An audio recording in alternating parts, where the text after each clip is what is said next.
Okay. And playing the music. Welcome, one and all, to the city-state of Vir. Vir is a mercantile city-state located in the north of the continent of Irenaeus. Over here, money is power. Money is the law. Everything here has a price. Lives, justice, heck, anything material, and some things immaterial. People here care more about themselves and their welves. You won't find very many idealists here. And those few idealists that do exist, well, let's just say that they're easy prey. This town has both basically ghetto slums, as well as a 1%er district and a bustling commercial district with casinos, brothels, all manner of ways to satisfy your desires.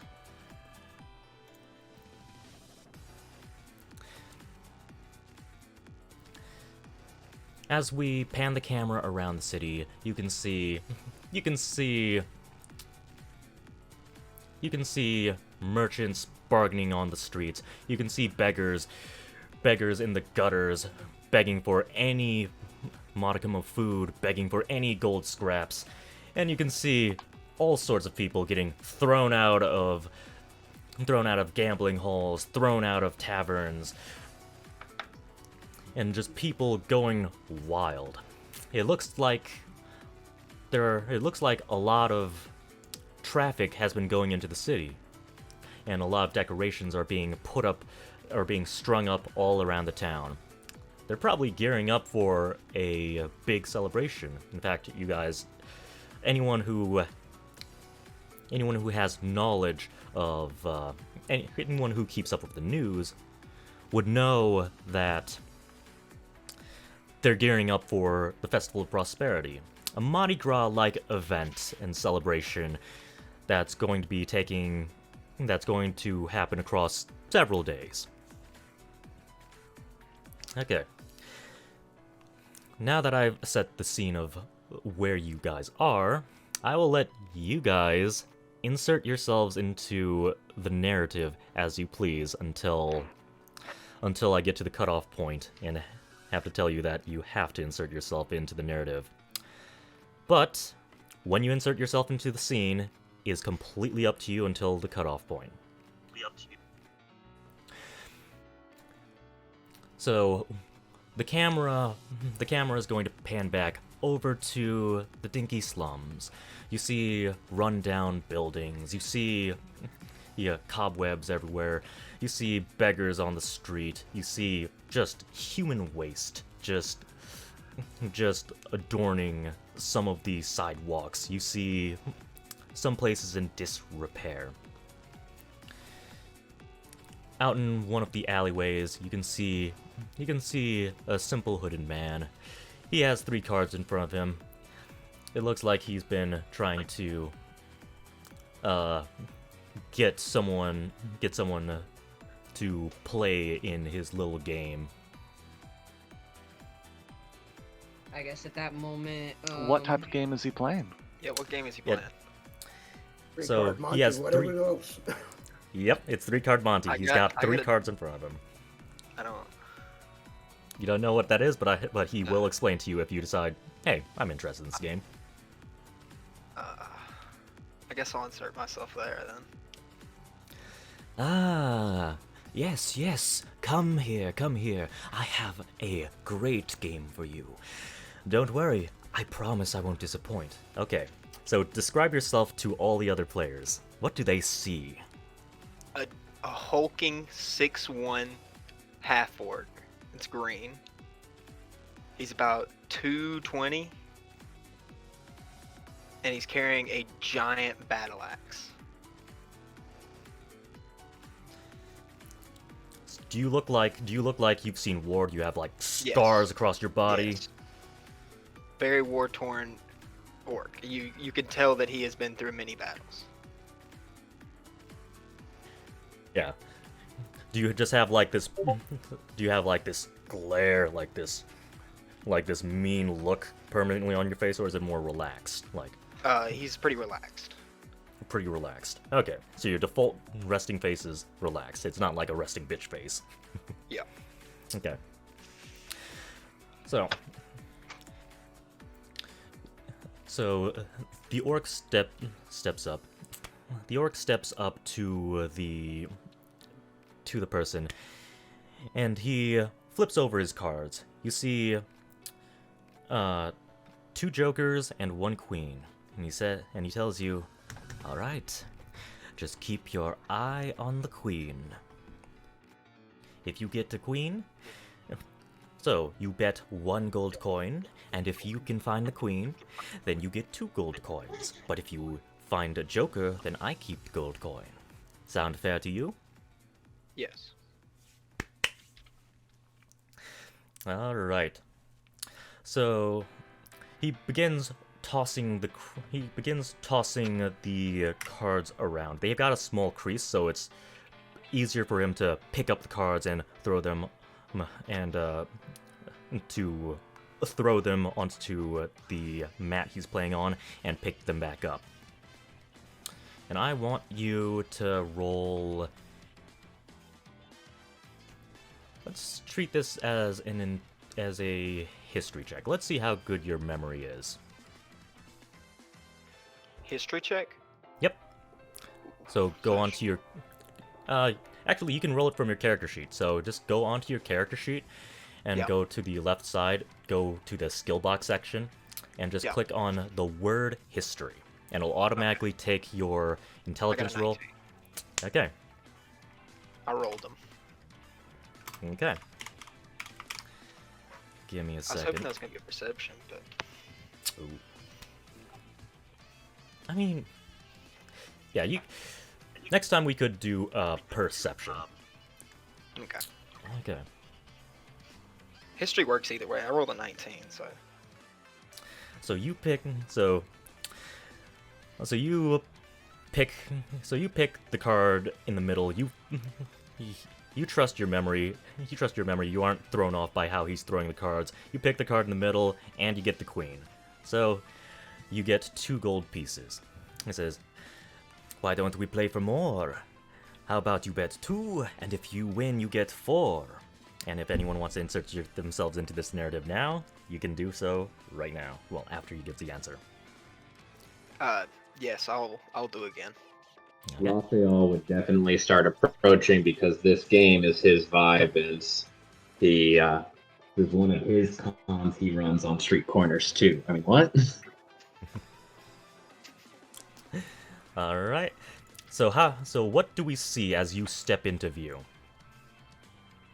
Raphael is very elegant, tall in stature, with incredibly glistening, faint gold skin that almost seems to speckle in the light as he walks around.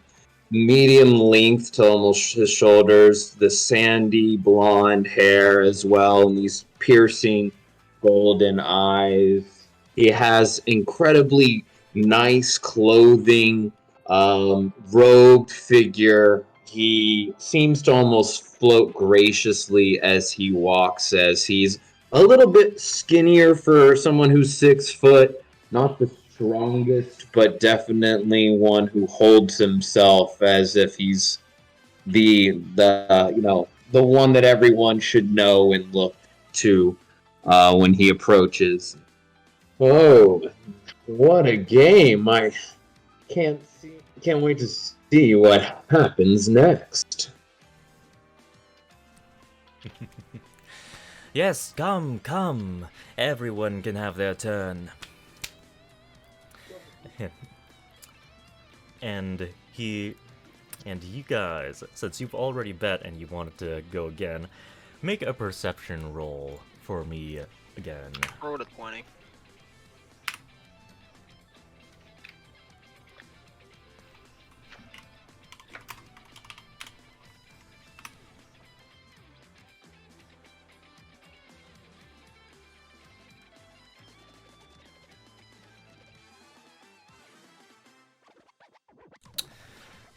Okay.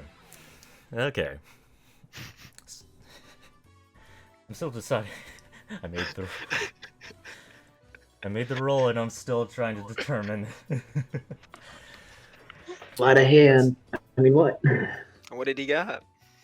Okay, so that's for me to know and for you to find out. I'm about to find out, I assume.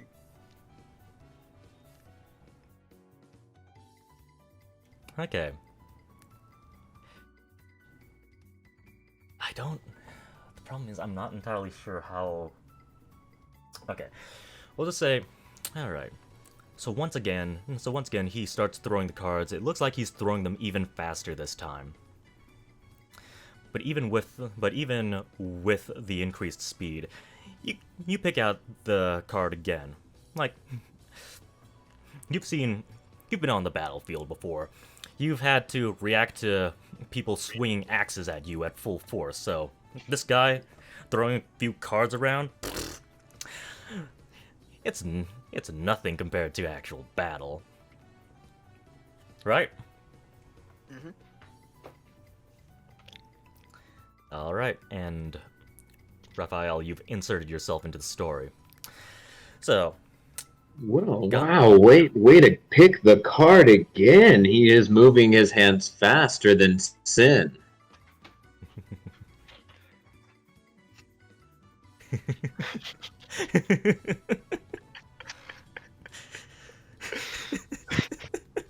Sorry. uh, Does the hooded man say anything else, or is that no, the end? no, of the it's dialogue? it says, you know what? Why don't we raise the stakes just a little bit more, you see? How about 10 gold pieces, and if you win, you get 20. However, if you lose, then I get to keep the 10 gold pieces. How does that sound? So I got 2 what gold time pieces. is it right now? How many gold pieces am I up to? Because I gave him 1, he gave me 2. I gave him 2, he gave me 4. So you would have an plus 3. Plus 3, so 13. Yep. I'll do it again. We'll throw And- another 13 gold down. Alright. Make a perception roll at disadvantage. And At disadvantage? Yep, and Ish, you wanted to Go to insert the yourself top. into the narrative, so... No, I was asking around what time it was. In What time game, it- like that around. Yeah. It's likely sometime past noon. Okay, so it's not early enough to start drinking. Correct. Okay, so you want me to make that perception roll? Yep, at disadvantage. At disadvantage, so click disadvantage at the top and then... Yes, click disadvantage at the top and then make your roll. So he throws them a lot faster, and you are following the card along. You're following the card along, and you're like, all right, I got it this time. It's the one on the right. You pick it up, and it's a joker. Okay. Can I do a deception check here to give him less gold coins? How exactly are you doing it? Okay. I will try to distract him, conversate with him, and try to hand him a bag of coins, right? So it's in a bag. I hand him less gold coins in the bag than there were originally supposed to be. Originally supposed to be. Okay, so you are taking this bag out and you're like putting the coins in one at a time, right? Okay. All right. How many coins are you actually gonna put in the bag before I 8 make gold coins. 8 gold coins? Okay. 8 gold coins. All right. Make the deception roll.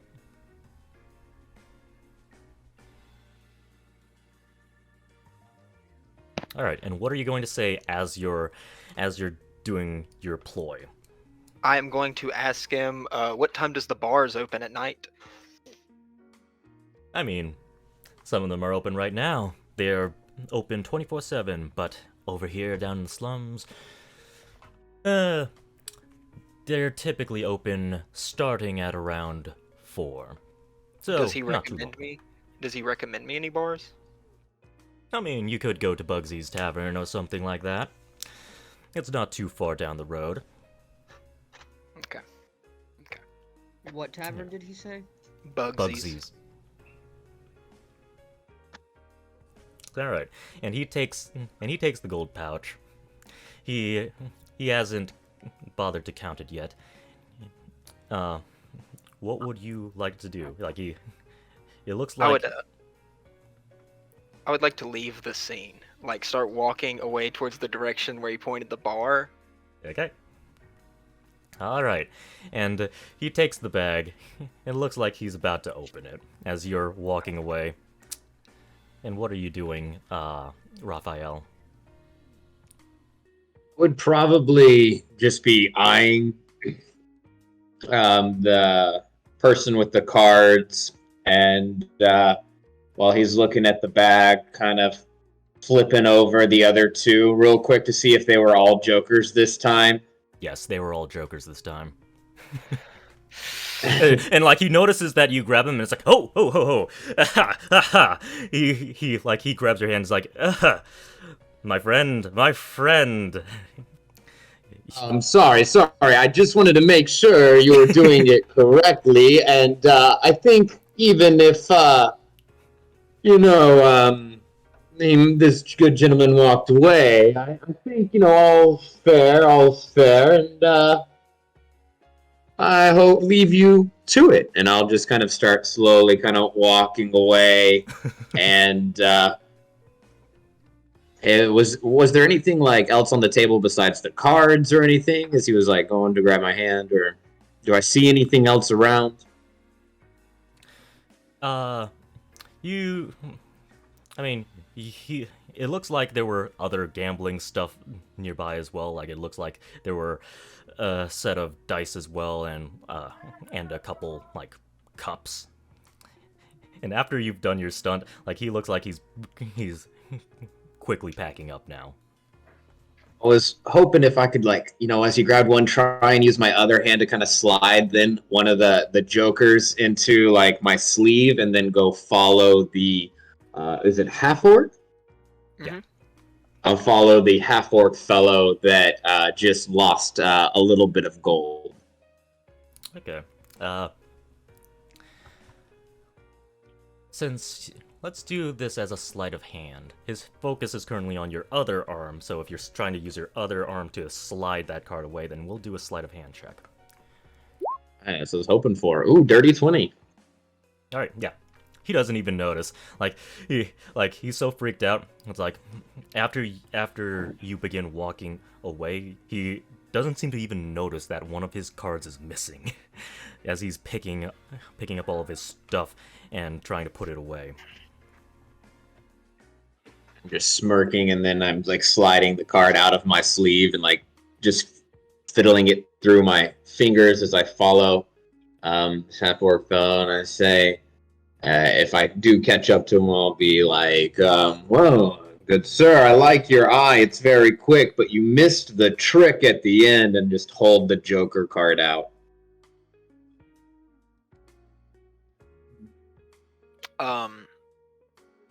So has the dealer left yet? How far away am I? You were only walking away, so Raphael probably could have sped walk to catch up with you. He's still putting his stuff away. Like, you basically turn around, you see him just quickly grabbing his stuff still. I run over there, and I want to do an intimidation check on this man. He sees you run, and he just bolts. It's like, okay, I'm not picking up my stuff. Nope, I'm in shit now. Oh, good sir, right, you don't need to follow him. Trust me, I can teach you the tricks of the game, and you can make some money yourself. So now that he's left, he's gone, right? You can chase him down. Like, Has he packed up everything? No. So you could chase him down, or you could just look at his stuff that he's left behind. I'm gonna loot his stuff. Look through his stuff. Okay. It looks like there are some weighted gambling dice here. Some a metal, like a metal cup that seems to have a little bit of a magnetic grip to it. If you twist the end of the cap, like it's various things to scam people, basically. Okay. Can I take these with me? Yes. Yes, you Okay. can. I'm going to take these things with me. Okay. If anyone wants to insert themselves into the narrative, you can feel free to. I guess if there's any bars nearby, I wouldn't mind walking out of the bar with a drink in my hand. Alright. What are you drinking? Something cheap or something fancy?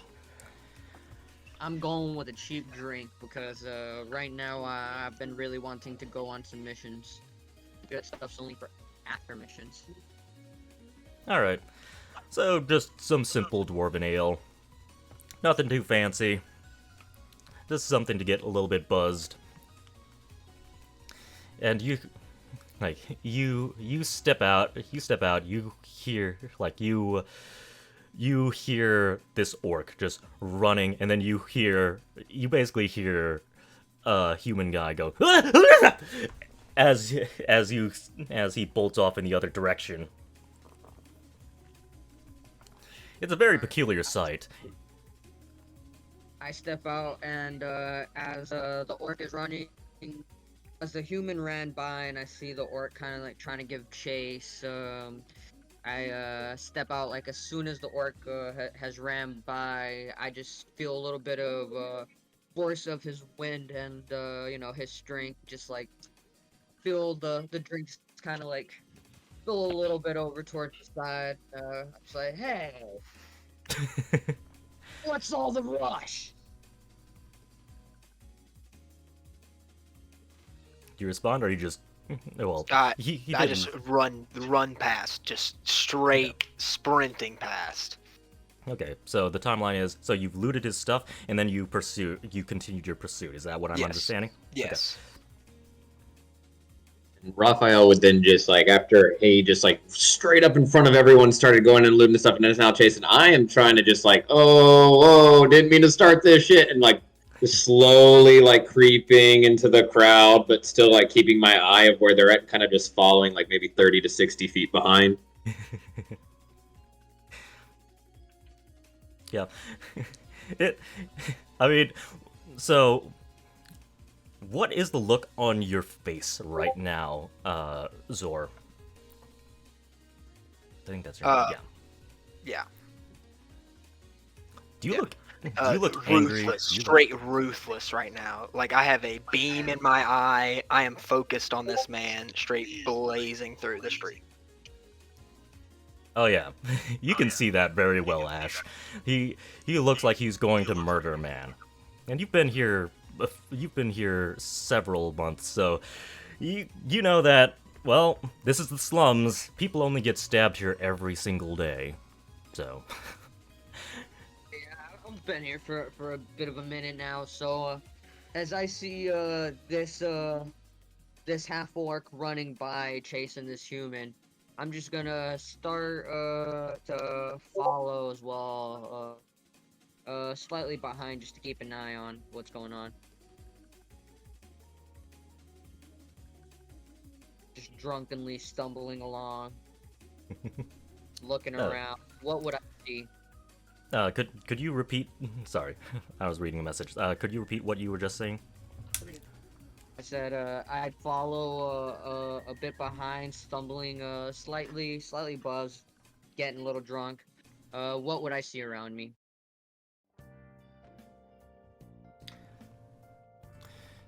You see what looks like, well, I mean, you do see Raphael, like, you probably see, like, him reacting in some way to the orc just chasing after this guy, and you clearly see him just, alright, I'm just gonna back up, this didn't have anything to do with me, I'm gonna go blend in with the crowd now. You clearly see him just kind of peace out.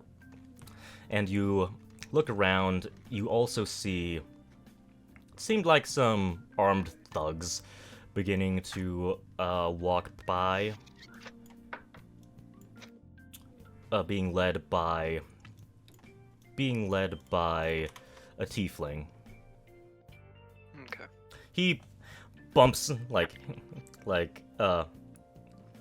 you don't see it at first, and he just kind of bumps into you from the back. Your drink probably spills a lot more. Hey, man. What's wrong with everybody today? Can't anybody look at where they're walking? Excuse me, Mr. Drunk. You were the one who walked into my path? Now, if you excuse me, and he tries to push you aside. Okay, he's trying to push me aside. I definitely want to do a strength competition check right here. I ain't Okay. gonna look like a bitch just because I'm buzzing. Okay. Make a strength roll. Alright.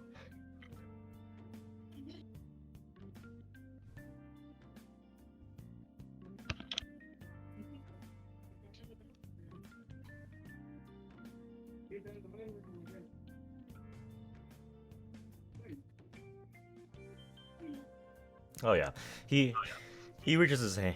He reaches his hand out. He's trying to push you off to the side, and you just kind of grab his. You kind of grab his hand. Well, actually, I'll let you narrate. Like he goes to push you, and how do you stop him? Actually, don't stop him from pushing me. I just stand there, just like full body, full weight in place, like a mountain. I'm not moving anywhere. Okay.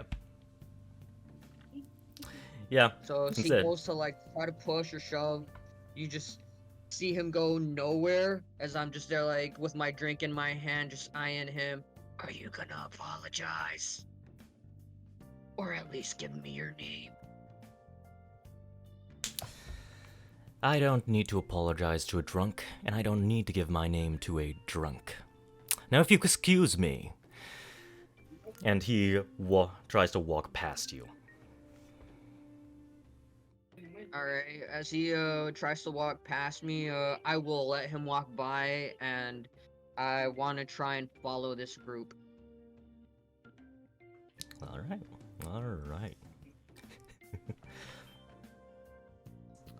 Okay. Alright. Okay, Mr. Orc. You chase this guy down. You chase this guy down all the way to... Actually, you know what? We're gonna leave this behind. Remind me if I forget about it. I think I know where to slot your story in. We're gonna leave this behind. If I completely forget about it, just remind me. I got you. Okay. So, Raphael, if you're still watching, you probably see what happens right in front, and you see this suspicious. Actually, alright. You actually need to introduce yourself again, Ash. Because I forgot there's, all these players are new. So, Alright, describe your yeah. appearance. Alright, so as soon as I was walking out of that bar, everybody sees this 5'1" lizard folk that's all black. His I don't know what the hell the things in like the back are, the spikes or whatever that some lizards have, but mine almost seem like they're dreads just hanging down. I am wearing just plain clothes. I'm not wearing any other type of armor because my character of course has a natural armor, so you just see him in just a robe or like just a rag, just some fucking blanket looking thing that's probably dirty, tethered up. If you got to see real close, anybody that has actually seen my character, you could see that I have purple eyes. And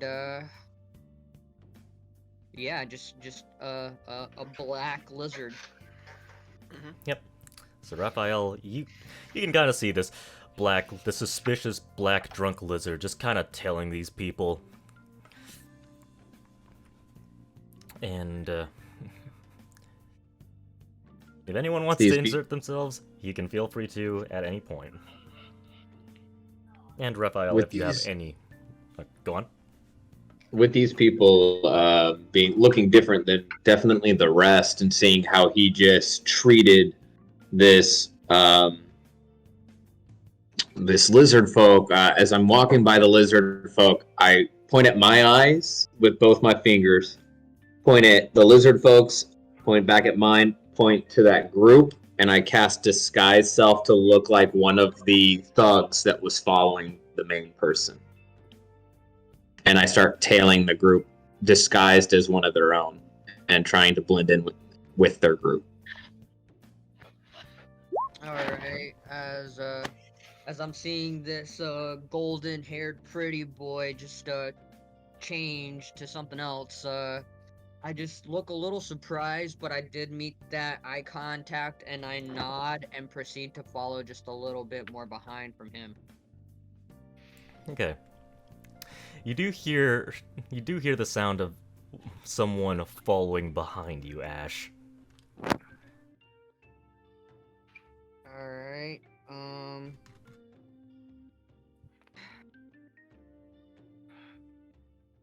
I guess if I hear it, I must have perceived it. Yep. I just put my hand on my rapier that's on my side, which is kind of hid from sight with like my robe, and I just keep my hand readied. Okay. So you're going to keep facing forward and keep walking. Is that what you're gonna do? Yeah. Okay. Alright. You feel a hand just kind of gently tap you on the shoulder. Alright.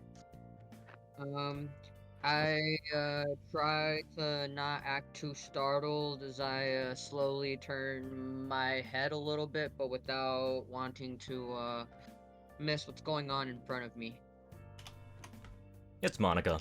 It's the Genasi girl that you've seen before. Monica of Ashenvale. Yeah, it's like she looks at you, Ash, and she says, "Oh, are you doing crime again? Can I watch?" Monica, it's not what you think. I don't do crime. I just live an eccentric life. But you can watch my back. Follow me. "Oh, don't worry. I'll be watching from a safe distance. Don't you worry." And she pulls out her notebook and she starts writing as she follows along. "Just pretend I'm not here." And You want to give us some if background you on look Monica? back a little farther, you'll notice there's somebody following her. Huh? If you look back, you notice there's somebody definitely following Monica. Would you like to describe yourself to the rest of the party? Sure. Basically, you see a young man dressed in fine clothes with studded leather.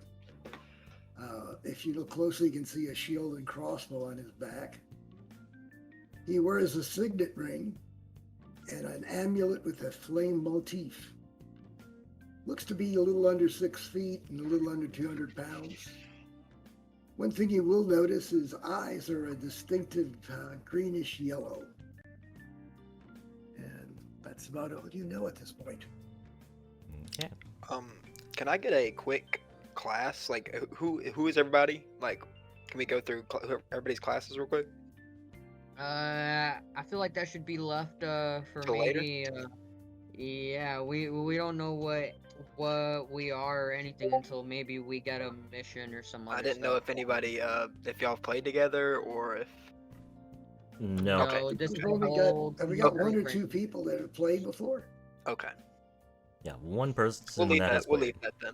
We'll leave that for later. Okay. ¿Qué para mí? Mi amigo va Alright. darme la de él, también la de el horno no le sirve muy bien, pero es una de vidrio completamente nueva. Voy a ver si Emilio... Could you mute yourself, Ish, while Ishmael. you're talking? My bad. Yeah. Okay. Alright.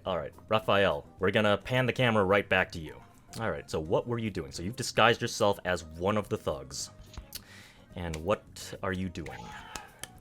I am trying to mingle in and get like kind of being like maybe the last or second to last guy in the like marching order and just trying to see where this uppity fellow seems to be in such a hurry to rush off to. I'm very curious by his bravado and the way he was speaking down to others, and I'm just trying to think of what's the best way to make him look silly is what I'm thinking in my head as I'm just like trying to make sure they don't realize that someone who's disguised to look exactly like them is just chilling with them now.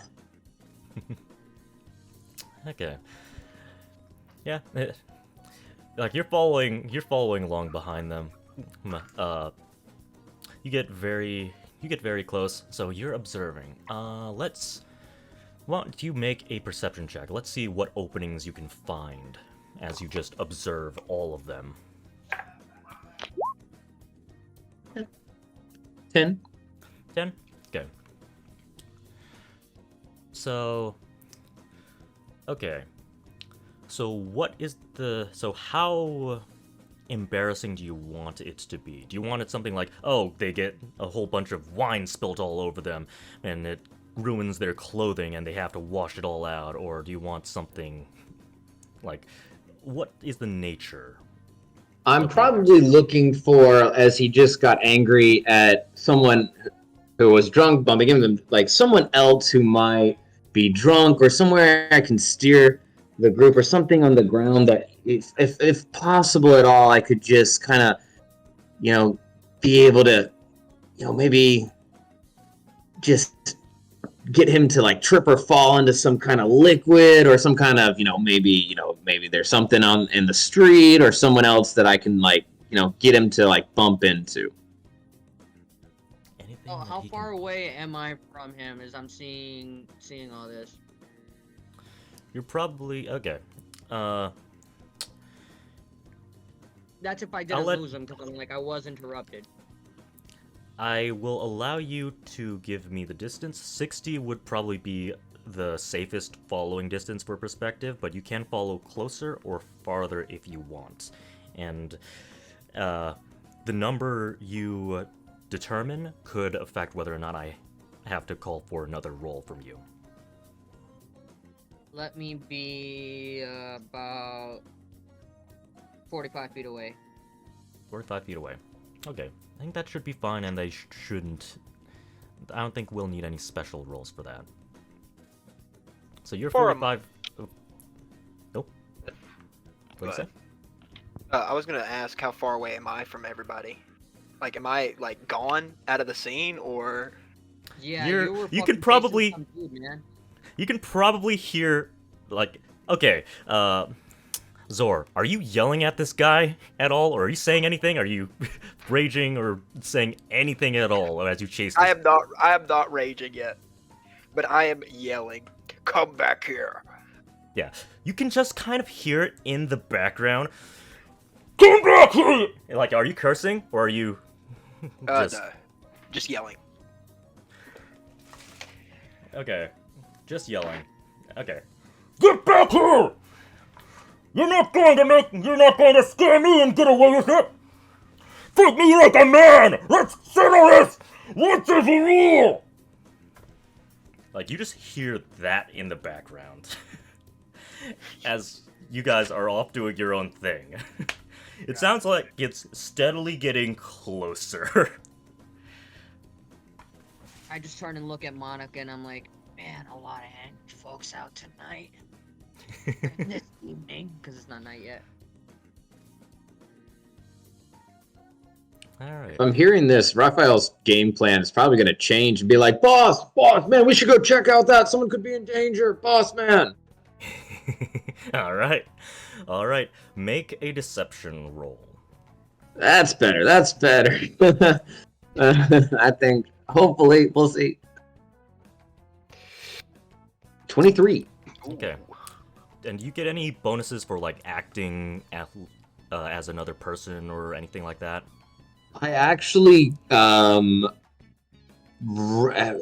see here.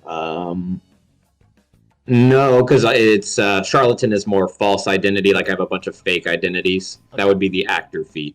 Okay. All right. So, boss, we need to check that out. And he looks to the side and he goes, that is close to the other guy, isn't it? Fine. We need to make sure that we need to make sure that some rampant orc doesn't damage the goods. Come, follow me. And are you going to try to do anything? Like, are you going to try to, like, throw anything in front of him, try to get him to trip? Even though you're the last person in the column, basically. You could do something to try to get him to trip from your location. It will require, like, a sleight of hand or a ranged attack of some sort. Right. And if we're heading over to where I know where this like really angry orc is, like as soon as we get like we're within sight, I'm probably just gonna see if I can roll a candle just to make him slip right as he like steps forward to like say something or try and maybe look menacing. He slips on this candle. All right. And I'm also going to add that, conveniently, there is some raw sewage just out in the street that someone has Nice. dumped there recently. So if he does eat shit, he's literally eating shit. Alright. And 18 for sleight of hand. Uh-oh. 18 for sleight of hand. Okay. Alright. To roll the candle, because I didn't know how to do a candle attack. So the camera is going to just pan right back to Monica as she's kind of just standing as she rounds the corner. We see Stefan following, and as he rounds the corner, like they're both Monica and Stefan are face to face. And Monica asks, "Oh, this is so exciting, isn't it? Are all criminals like this?" No, not all are. Some are gentle and don't do things violent. So has Stefan Unless joined they have to. where I'm at then? No, he's even further. So I would say that Monica's probably about 30 feet away from you, and then Stefan was 30 feet, and now Monica's slowed herself down, so she's probably about 60 feet, so that Stefan could catch up. Okay, because I was wondering if I would have heard what she said or not. Nope, you probably wouldn't at this distance. Alright. So, the thief that I'm chasing, or the scammer or whatever. Yeah. So I happen to have javelins. I whip out javelin and I intimidate. I try to get him to stop. What? All right. We'll finish Monica's scene. You're gonna cast javelin. Yeah, I'm gonna cast javelin on this man. All right.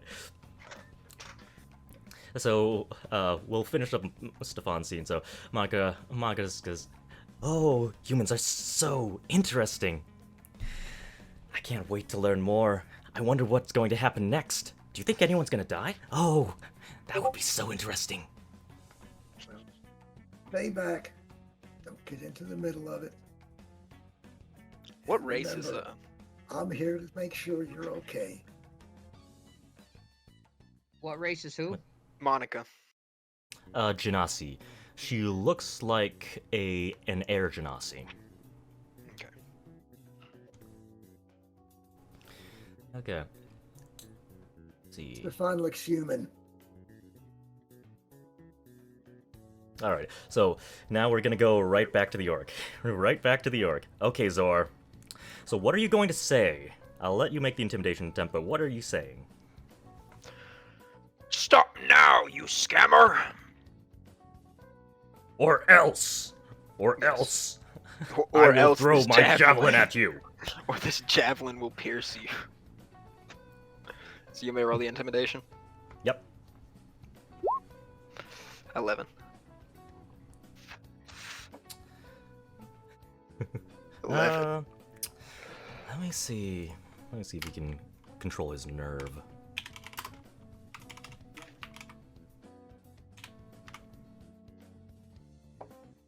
Like, he looks behind, he sees you just waving the thing around, and it actually has the opposite effect, and he just starts running even harder. It's like, oh god, oh god, oh god! And as we walk... as we walk... As we, as you two are running past, you see Bones' character. Why don't we introduce yourselves? Okay, so I'm going to say that as you run, you notice someone's in the way in a ridiculous sense, not in the middle, but very close to the street. There is a dragonborn playing with another individual, and it seems to be some form of chess. He's thinking, he looks up, he sees the oncoming stuff, and right before the guy who's fleeing from the javelin runs into it, he grabs the table with his claws and just flips it. Chess pieces going everywhere.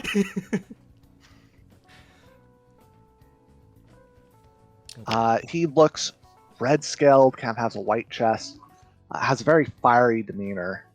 Not quite on fire, but looks like he could catch on fire. Curling horns that go behind his head.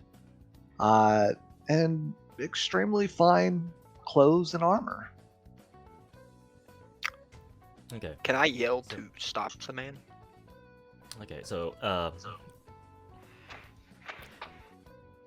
what was your action again? Were you trying to intervene with this scene in some capacity? I saw that they were going to run and ruin my chess game, so I ruined it first. Oh, That was my okay. action. That was your action. Okay. I'm gonna roll a 1d20 luck to see if Fucking any. alpha move right there. Come on, Trips come on. over it. A missing Come on. chess piece. Stop him. Yeah. So the opposing king, like we see. Did you name your character yet? Pyre. So we see Pyre. Let's Pyre. go with Pyre. We see Pyre grab this table, like, oh no, this isn't happening. I'm ruining my game first. He flips the table, and the camera pans on the opposing king as it flies into the air, and then you just see it just peg the guy in the eye. As he falls back and hits the ground. As that happens, we see the tiefling that we had seen earlier, the arrogant prick, round the corner as we see just this little candlestick just roll underneath him. That was an 18 sleight of hand. I'm gonna say that. I'm gonna say that works. Like he steps on that candlestick and goes as he falls forwards. He falls forwards, face first, into a big puddle of diarrhea, basically.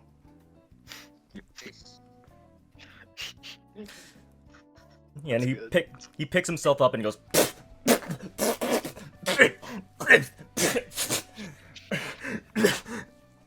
As he looks around and goes, "Who did that? Who? Was it you?" And he's just absolutely angry. Just fucking laughing my Turn to ass off Monica and and I pointing say, at him. "See, he got punished, but it wasn't violent and he didn't die. He just got embarrassed. Oh, I see. Somebody pulled a trick on him and he doesn't know who did it to him." Wow. So would this be a type of crime, or is this something even less than that? I don't know what his thing was, but he was being very rude to people and stuff. And I think he was trying to go help that orc that was running. So he's probably part of a gang. And somebody made him trip and fall into the shed. The excrement. I see. Ooh. Don't get too close, you might smell. It's fine. I was in the I explored the sewers for a little bit. I don't think, well, she is an air genasi, and she says, I don't think any smells could bother me. After all, I don't need to breathe after all, I don't need to breathe, so. Yeah, that does help. Let's see. You have the entire gang I would here. like to do something. Everybody's there. Yep. What would you like to do?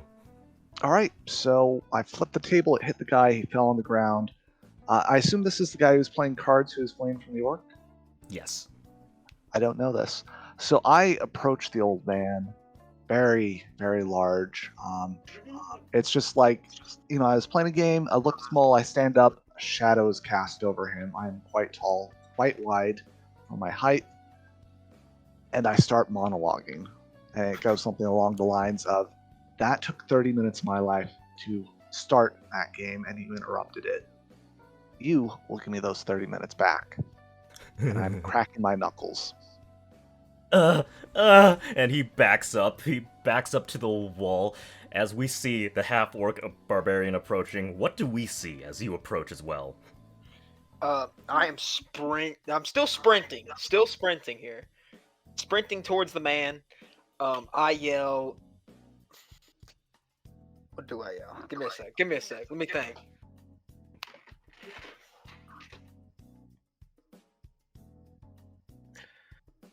I start cursing and yell, "Stop, thief!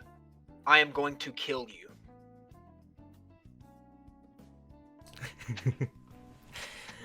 Yeah. I am now raging, by the way. I am now furiously raging. No, wait. I'm sure we could get along now. We can.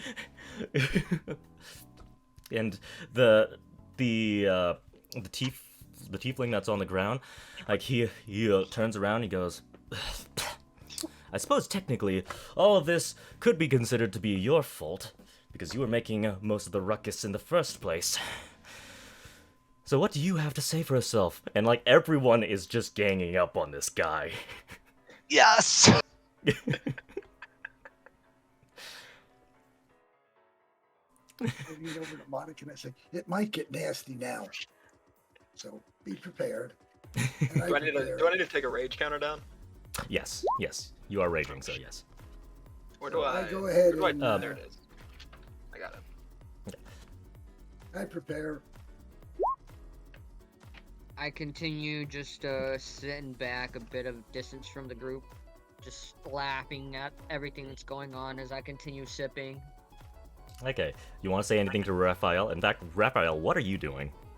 Now you. So after mission accomplished, I'm gonna as he was shouting around and then turning around and all this stuff. I mingled back in with the other ones and I dropped my disguise self and just kind of wink over at. Sorry, what was your character's name? The one who spilled the drink and is drinking now? Ash. So I would go over and I just kind of wink at Ash and start kind of holding my robes out. Oh, what a conundrum. Oh, whoa, somebody stinks. Oh, wow. Oh, Are you still disguised as well? No, I dropped my disguised self so that I could, wink over at Ash, and now again blended back in the crowd. And now I'm approaching the situation as if a foreign person just came up and rubbing salt on the wound a little, oh, someone reeked. Oh my, oh, someone needs a shower, bath, or so. Oh, this will not do. He turns his head around and he says, "Oh, quiet you! This isn't a circus!" And he's wiping the crap and piss out of his eyes. You certainly smell like one, sir. Dust yourself off. Oh! And then walk away. I would Sauntering like by, like, for a but bucket I am not walking away from the scene. I'm walking more, like, circling around to where I'm kind of behind the half-orc a little bit to the other side. All right. Speaking of Okay. half-orc, I will give the man a chance to run away, but it's just a moment he probably doesn't have time for it. Pyre will turn his head, face down the half-orc, just sizing him up, making a judgment call. Does the half-orc have his weapon drawn? He has a javelin drawn right now. Yes. All right. So I will point to him and use a commanding tone. I'll say, "No weapons. Make it slow." And then I'll move out of the way. Okay, Zor. What do you think? Okay. So, I put the javelin away, and I pull out a torch. I pull out a torch, Okay. and I want to hold this man down. I'm holding the thief hostage, basically holding him Okay. down, and I start to burn him with the torch. Okay. You're gonna light the torch. I'm and gonna you're light him try on to burn. fire. Yeah, I'm gonna light him on fire. Okay. Jesus And- Christ. The first session. All right. So, We gotta make it bloody, boys. first session, and we're already murdering a man. He asked for it. Oh, there's I was no wanting to we. look- This is the barbarian. Yeah, this is yeah. me. But Throw on the guy that was covered in shit. I guess if I'm seeing orc guy about to burn man with torch, I will drunkenly stumble over with a bucket of water if I found one and just drench both of them with water. okay. So the half orc he pulls out a torch. Like the guy is cowering. He's like, no, please, I'm sorry, I'm so sorry, you can take your gold back. I don't. As he grabs both of his arms, holds him down, he lights the torch, grabs both his arms, holds him down, and you hear the sizzle as he starts screaming. And Ash, you find a bucket. There's no water in it, but of course there's sewage on the ground. I'm a raging barbarian. I am a raging barbarian. I will use that. So the lizard folk. So Raphael, you do see this. You do see this too as you pop out to the other side. Just to see the whole scene unfolding. You just see Ash just grab a nearby bucket, scoop up the sewage, and just you see him on a collision course with the tiefling, and then you can see him just suddenly shift and then trip, and you see the sewage just get all over both Zor and Can I and danger the thief. sense this?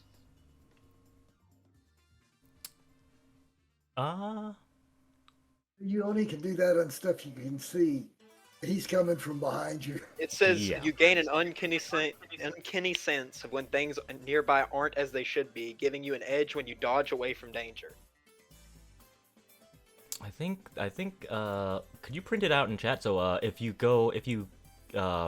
press the speech, if you hover your mouse over it and press speech. That you can to see. Yeah, that you can see. Okay. So technically, at this situation, you don't see it. Okay. That's fine. So, If you weren't so absorbed in beating the shit out of him and burning him, you'd probably see it. so yeah, we see this sewage just fly over it. It puts out your torch. You smell like shit now, Zor, and the other guy smells like shit. Like he's whimpering now.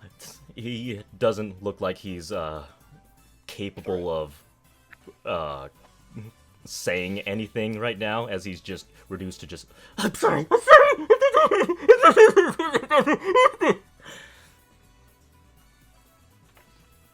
Uh, can I run an intimidation check? Well, I guess I don't have to at this You point. don't have to at this point, yeah. I yell at him, "Give me all you've got," and tell him to never scam again. Yes, yes, yes, sure. I'll give you everything. I'll give you everything. He doesn't have much. He gives you, So you lost, so that was 8. So he gives you 20 gold pieces. Okay. That's a lot. Yeah. Back up to 20. I'm 25 now. Yep. He has nothing else on him of interest. Like I am ruffling through this man's pockets. Yeah. I mean, want to know if he has anything of real value. Raphael, upon seeing him going through him, is all his belongings and things like that, is going to put his hand on the half-orc shoulder, knowing the danger that he's presenting himself in, and a hand He's touching. on the man, because I was curving behind them after making a scene and being like, y'all both smell like shit. It's time. He's paid. You've got your gold back. It's okay. And And you see this very angelic I'll face I'll and back this up. angelic voice, kind of just almost like he's singing it in a way. I'll turn to I'd like Monica and say, "This is also what's be known like- as I a shit turn show." to Raphael. Let's go get a drink. I'll pay.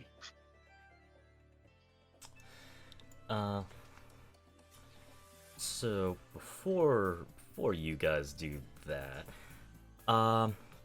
so Pyre, I do have one thing to ask. So who were you playing Dragon Chess with?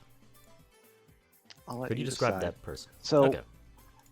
if I describe the person, who do I hate? Who do I respect? Okay, so We are in the slums, so it's not going to be anyone fancy. yeah. No, this was going to be an old gnome. One of those guys who goes to a park and just plays chess all day. I challenged him, sought him out, and there was a bet going on. I think I was winning, but he could claim that he was winning. And Yeah. when I flipped the board, I'm not trying to hurt him, but it was probably his set chest. Okay. Okay. So you aren't really, are you not acquainted with them? Well, you're not. No, it's reputation. I was challenging the local Okay. Victor, the slumlord of chess. The champ, the local champ. All right. I think I'm gonna pan the camera briefly over to Stefan. Monica says, you know, it's always a treat to watch criminals because you never know what to expect. Sometimes they're pranksters, sometimes they're brutal, and sometimes they still show mercy. Sometimes they're just funny to watch. This beats any stage play any day. they're still pretty far away from us, right? We're still about 30 feet away, probably. Yeah, about 30 feet away. I'd say, all of you have moved, so technically, yeah, they would be about 30 feet away. They're still at the edge, looking in. Okay. Well, I guess if everybody, after that whole thing, if we're going to a bar to drink and we're walking down Monica, I'd like to invite them to this. Okay. As you're pretty much inviting everyone, hey, let's go get a drink. You notice in the corner of your eye, the tiefling in the gang. You can see the tiefling is grabbing that old gnome, and he's pushing him inside. We just want to have a little bit of a chat with you, if you don't mind. We have a lot to discuss, and trust me, I believe it's a lot. Come in, fellas. I shouldn't have dropped this guy's self. Crap. He's got something important. Do we follow? Is he inviting us well, I all, mean, or is he just? we're all together right now, seeing all this. They're pushing him someplace Yeah. other than into the bar. Where is he pushing him to? He's basically pushing him. It looks like a residential house of some sort. It's a worn-down house, but it looks like he's being pushed into it. I'd like to see if there's a back entrance. I barge in. You barge in through the front door, you're right behind them. Who's barging in? The barbarian. The barbarian. So if as Zorg goes to barge in, Rafayel, who's already kind of like, you know, had a few interactions with him, kind of maybe could see that and then be like, oh no, push me instead. And I'll just kind of like trust fall in front of him in a way. So you're Is basically there trying to stop. So are you basically trying to stop him then, right? I basically like get in front of him and be like, no, don't barge, push me, to make it seem like an accident, so that if you just shove me through the door and I'll fall through and we can like pretend like, oh me, oh no. I throw him through the door. Like not wait. I don't like yeet the man, but I like it's like it looks like we're about to have a brawl. Like So I'm I definitely chase him through the door. flying through this doorway because I have an He's 8 strength. flying So. through the doorway. Okay. So you have your ploy. You guys have your ploy. Let's... Raphael, make a deception roll. Right. Okay. Ash, So you can I still- st- I'm not Raphael. Ash, you can Stumble still in try on to approach just through the back door, because you wanted to do that before they started concocting their plan. So you can be right at the back door as you hear this happen. As you just hear, Yeah. like, Raphael, do you make any noise at all as he's clearly pushing you to this door to push this thing open? Oh, I'm being incredibly melodramatic about the whole. Oh my, this brute! Oh no! And I'm like stumbling and like purposely like even rolling myself a few more backwards until I'm like in the middle. Like, oh my! Oh no! Oh, what a brute! I was just trying not to get him to torch someone else. Yeah, as he crashes through the door, like, you hear the wood crack open. You see everyone inside just kind of turn around with a confused look on the place, like, who's this guy? What the heck is happening? What are you guys doing? Why are you in here? Like, the heck? And you hear all of this happening as you're at the back door now, Ash. Shirt to Monica and say, if we want to see more of the action, I think we'll have to move up. So we move up towards where the entrance to the door is, but not charging in. Okay. If she agrees. Yeah, she agrees. I'm sure she wants to. I forget what spells she has. I know she's got a bunch of different ones. Okay. She's going to cast invisibility on herself and says, I want to go in for a closer look. Don't get too close. As I grab her before she moves away. Okay. Oh, don't Stay worry. together. It's easy for you to say, don't worry. You don't have to answer to your mother like I do. Okay, fine. She also has a little parrot on her shoulder that's also basically acting as her babysitter as well. And although she's invisible, Coco isn't. And Coco says, "Rah, rah. Don't worry, I'll tell her. Don't worry, I'll tell her when to bail. Rah." So we head down to the front of the door, but we don't charge in like the others are doing. Yeah, she, like, are you going to be peering in through the doorway, or do you both want to be peering in through a window? We're going to peer into the open, broken doorway and we want to see the real action there. All right. We think it's going to happen there. Okay, Or at Pyre. least Nope. Yep. I'm Go on. pretty Okay, sure it's so going I to, know- and she wants to see, so. Okay. So, Pyre, what are you doing as all of this is unfolding? So Pyre stopped for a moment when he saw the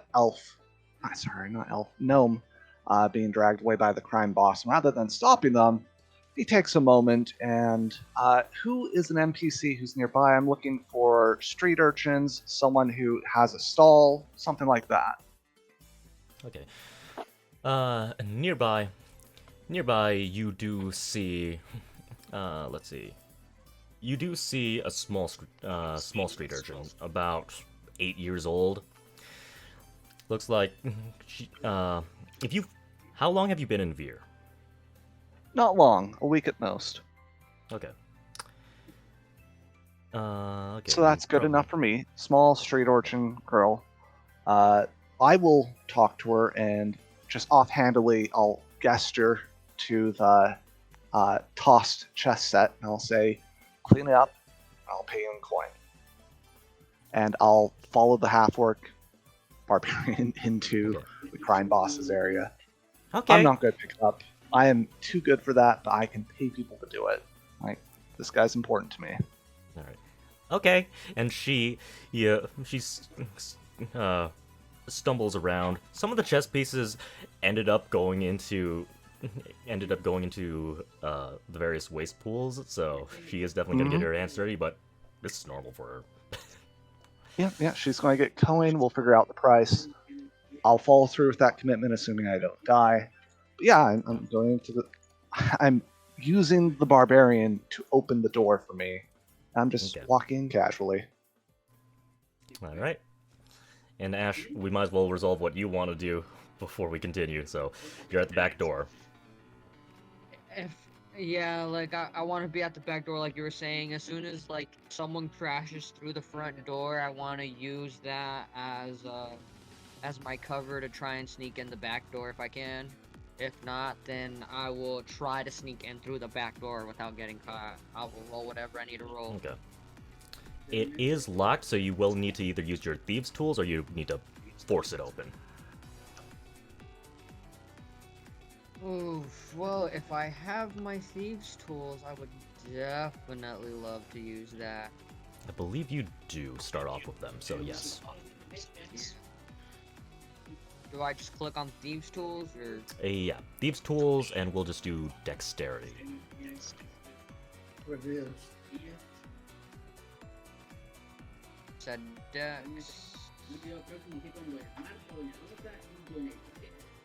Yeah, it's a really simple lock.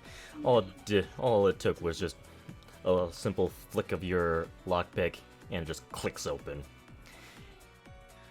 Oh, okay, shoot. Okay, so that's what I was supposed to. Okay. Yeah. Okay. Yeah. Yeah, just a simple flick. It opens right up. I need to think if this is actually more than one room in the slums, because it could very well just be a single room. Yeah. We're all like going into this outhouse. Yeah, That'd be horrible. Doors. I'll say that this is probably a one-room little slum building, just mass-produced to fit as many people as possible. Maybe a blanket to hide the sleeping quarters, but no walls. No problem. Pretty sure everybody's distracted with the noise up front. Sneaky sneak. Just. Yeah. Yeah. It's like everyone's distracted. Like no one except the party sees you, Ash. So all of those people don't see you. And he looks at the entirety of the party, who's basically watching in on the action, and he looks at you guys and he says, "Can I help you at all?" You also hear some footsteps like coming from outside. The majority of the party, not Ash. The majority of the party, you do hear like footsteps approaching outside. Not this turn though. They're not arriving this turn. Okay. So, and can I help you all? This is a private affair, and I'd appreciate if you'd all clear out. Oh, help me! Well, yes, please help me up. I'm right here at your feet. Did you not see the brute knock me down? Don't. Go on. Okay. You should know a lord when you see one. Oh, help me, help. Yes, of course, help me up, and then I can help you with your dealings and affairs. You need gold, you need enterprise. Help me help you. And I have my hand sticking out as I'm laying on the ground, like right in the middle of all of them, like being super dramatic. Do you have like any signet rings or signet rings on you, or any markings of aristocracy, even if it's fake, on you? Yes, I did take with the charlatan background as the starting item. Instead of the fake cards or dice, I took the fake signet ring, the signet ring of an imaginary duke. Do you have it on you? Like, are you wearing it right now? Yes. So as I'm like holding one hand up in the air, I've thumbed onto it the signet ring of the imaginary duke. Like he looks at your hand for a moment. He notices the ring, and he thinks for just a moment. Make a deception roll. While he's thinking, I'm turning to the gnome and just a brief sentence of, "You okay?" Are you okay? You can see, it's like, you can see that the gnome backs up, trying to get away from them. It seems like there are a couple thugs around where Ash is, with their backs currently turned towards him, and it looks clear that they don't want him to leave. And he says, and the gnome says, "Help me." All right, it's on. How loud did you say that? Whispers? It's more like it's like he has lost strength in his voice, like, "Help me!" Like, trying to just force it out when his body's just not cooperating. All right, DM. I'll let the party do what they want, but as of the moment, Hire is approaching the crime boss or the thugs, but he's going straight for the crime boss with his fists. Okay. First things first, I'll have him respond to Rafayel, and he says, "Okay, so you basically wanted, the crime boss's help, Basically, I'm holding my hand up in the air for him to pick me up, and I'm saying that, like, oh, I could help enterprise you if you give me more information or you tell me what's going on. I'm willing to, be a benefactor in a way if you help pick me up against this big brute that just knocked me down." Well, I suppose I can, I suppose I can help someone of a status such as yours. And he does hold his hand out to grab your arm if you wanted to do something. So, as he's grabbing my arm, I see Pyre running over, I guess, to belt him. And I'm just going to He's not running. He is stalking. He is resolute. Okay. He's not slowing down, but he's not going fast. You definitely have time to do what you want. So, but you do notice there's an insignia ring on his fist. Okay, so I'm definitely holding on, and as he's pulling me up, I'm acting as slow as possible to get up, where I'm actually more of holding on to the crime boss so that he doesn't get away. Okay. And almost, if I see Pyre get there before anyone else does anything, I'm almost going to try and pull him into Pyre's fist. Okay. Beautiful. I love this. All right, I'm gonna So it treat would that. technically be a grapple, maybe, but I am not strong at all. I'm gonna treat this as you giving help to the first attack that happens. Sounds good. Sora attack. I like that. Okay. I like this. All right. So.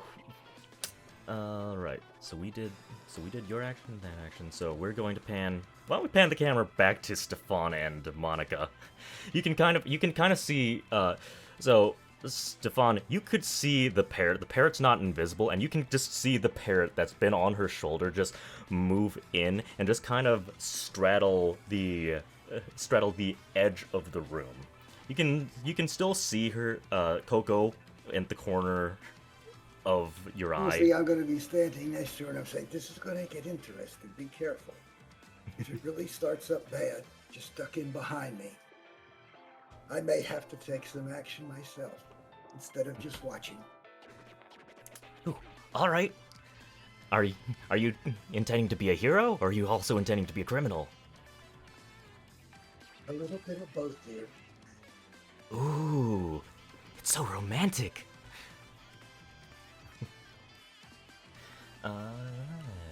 All right. Now let's go. Now let's pan the camera right back over to the orc. What are you doing? Because you see the crime boss pick up Rafayel. You see Pyre walking up, looking like he's ready to deck a fool. And you also see you also see Stefan just outside the door, like you're probably somewhere near the door, and you can hear him speaking with someone. Monica, she's in the doorway. I'm in the doorway with her. Yeah. We're I kind of whip out- watching at this point, but I'm I want ready. to. I want to whip out my great club. All right. You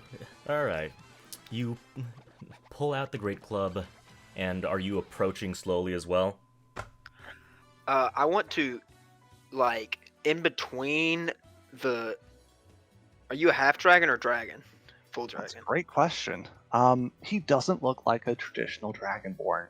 He is too tall, too wide, his horns too pure. If you had to guess, he's half dragon. Okay. So I want to, like, kind of approach the half dragon and, like, be in a position where I can attack if needed. Okay. So he'll give you a nod and he'll say, "You handle the thugs." Okay. Okay. All right, Ash. You see all of this unfolding. It looks like a brawl is beginning to pick up.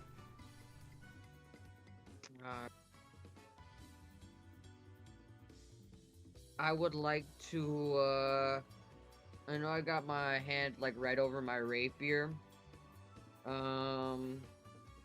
I'd like to, with my offhand that's not, holding anything, reach into my bag of holding and, get some caltrops and, just drop them behind me as I'm coming in through the back door and closing it right behind me as I'm seeing all this unfold. Okay. So Coming I have to- something okay. to bring up to everybody. In like 30 minutes or so, I'm gonna need like a 10-minute break, if y'all don't mind. All right. All right, Yeah, we can just take a letting everybody bathroom know. break in half an hour. Just Yeah. letting everybody know. All right. At this point, as you guys all crowd around the crime boss, you hear,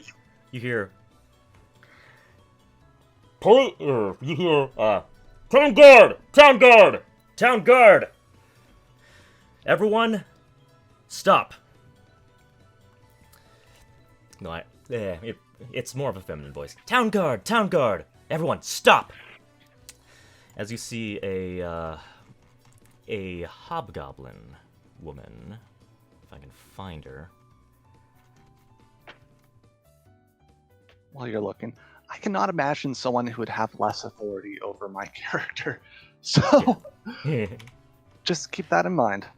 Mm-hmm. I am still ready to attack. Ready for brawling. Alright. Alright. What seems to be the problem here? And she looks at all of you. Like, what's going on If she here? comes into the street, she's only going to see me. Well, She's still in the street or in the building. she basically barges into the building as well. Pushes past Stefan. It's like, stop, town guard. What's going on here? I got complaints of people disturbing the peace around here, and a crazy orc chasing after a man. I won't accept her orders, DM, but I will give her orders. So with one of my fists, I will extend it out, point it towards the gnome, and say, "Save the gnome." And I'll throw that punch. I'm gonna start swinging at the scrubs, not the leader. Swing at As I'm still holding on to the leader for Pyre, I see this woman come in as Raphael, and he'd probably still be holding on, not letting go, but looking at me and being about to say, "These people are attacking me!" But I don't think they would even get out before Pyre lets his punch out. These people are there. Okay, I'll make. All right. Okay. All right. Hold on. I need to make sure that all of your tokens are currently all set up. Might need a little bit of a moment to just adjust and just set all the tokens up. But you guys are definitely they're gonna on be the rolling map. initiative. Should I drop it on the map? They're on the map right now, but they're not bound to anything yet, so just give me a second to actually bind them to your character sheet. Okay, makes sense. Out of character, guys. This will end with us being arrested, but I think it is worth it to my character. You are sacrifices I am willing to make. I'm ready for sacrifice. Y'all might get arrested, but Raphael's gonna get his way out of this somehow or another. I mean, York's ready for jail time. He's ready to brawl. Okay, yep, just give me some time, because I do need to set up all of these things. Just so y'all know, I am usually going to be semi-aggressive, and I'm usually going to push in first.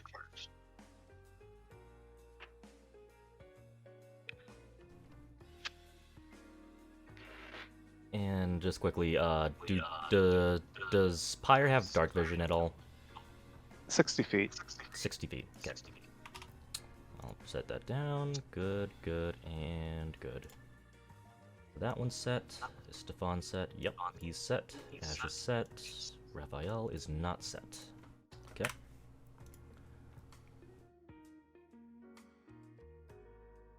Give me a second.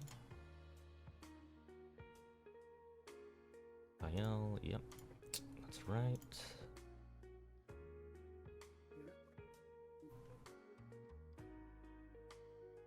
I've just been slapping all of you down on the world map.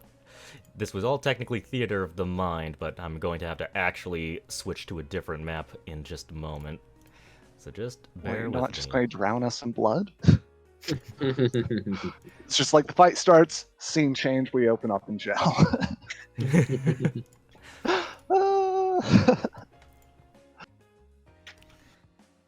So what the DM's Raphael. saying is we have a chance. Raphael, do you have dark vision at all? Yes. 6 feet? Mm-hmm. Okay. Mark that down and set that as your default token. Might have to adjust your picture just so that it's perfectly square. Yeah, no, that's fine. Do what you gotta do. I just kind of slapped one on there from Google, so I mean. I did the same thing, dog. Dragonborns have tails. Good question. Does a half dragon have a tail power? That's a great question. It That's another depends on whether I have to obey the flavor of the race or if I can make up my own. I'll let you. Well, I mean, the flavor of the variant you chose, I believe they're tailless, but I'll let you decide. Yeah, That's it's not a big very deal. specifically tell us what the variant and the rules Yeah. I'm using, but I think a tell would be glorious, befitting of a half dragon. So yes, I have a tell. Okay. Very Alright, thick, I'm like, muscular, I'm like armored over here tell. like, Is it "You got long? it." How long? I'm going to say about a. About 8 inches. No, I mean what? It's an impressive one. It's not a small one. Let's go with impressive for now. If I had to put a size on it, let's say at least 4 feet. So somewhere between 4 and 6 feet. You gotta remember, it's the motion of the ocean, not the Not size the of the size ship. of the ship, guys. Okay. Yeah. We all competed for who could be the biggest, and I somewhat regret that. But my character is 8 foot tall.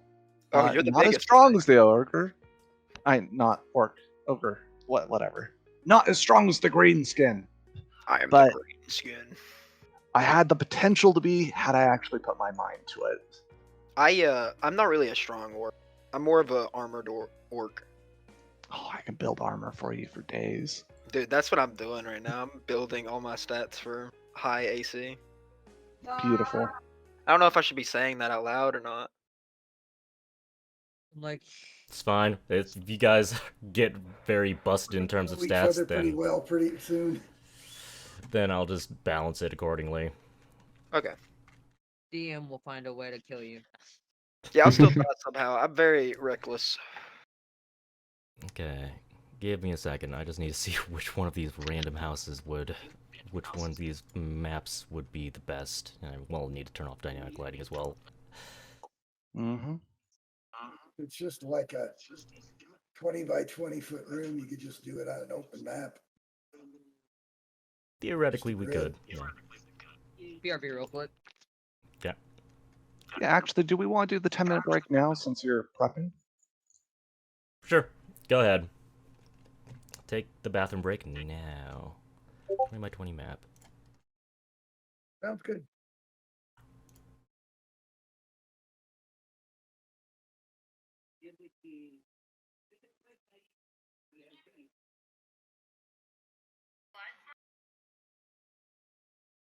Oh, why did the music stop? There we go. It's very quiet anyway.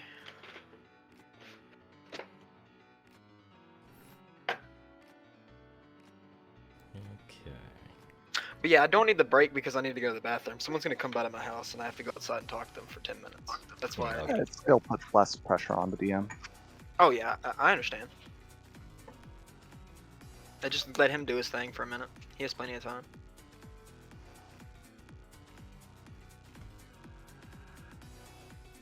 I might as well just make this a little bit unique. I'm just gonna hastily draw this onto the map.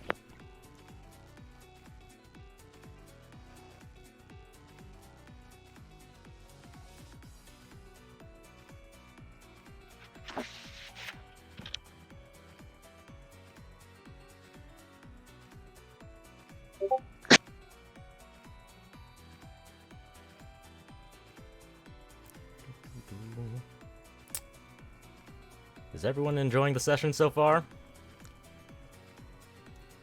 Yeah, definitely. Having a good time. Rafayel gets to kind of do a lot of deception early on already. I'm digging it.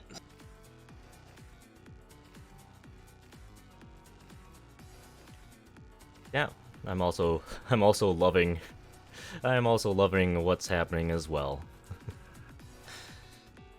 You guys are unafraid of doing what you guys want.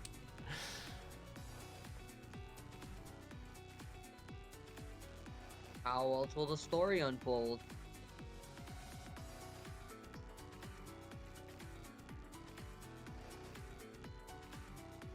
Ishma, what do you got drinking there? Oh my gosh. Hey, for $3, you can't go bad, man. Oh my gosh. Working on a budget. That dwarven ale. Jeff said he's disappointed. Well, I'm sorry that, he's not offering any of the good stuff.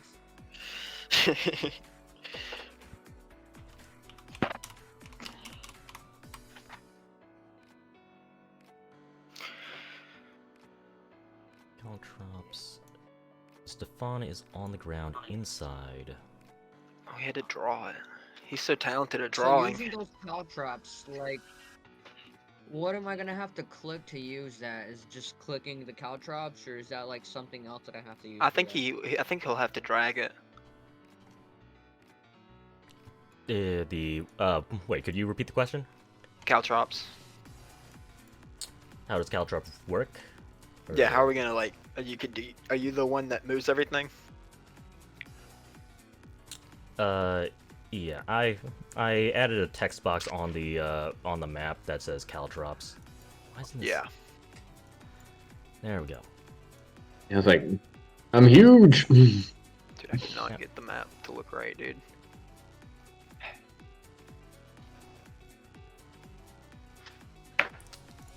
There is a degree of lag. I'm not sure if it's because of all the peer-to-peer connection or if it's just Chrome absolutely shitting itself. I Probably think it might be both. Chrome. I've never experienced lag this bad before. I'm gonna quickly hop on Edge. See if that's better. So we are experiencing some pretty intense lag here. I'm using Edge for the game. Firefox.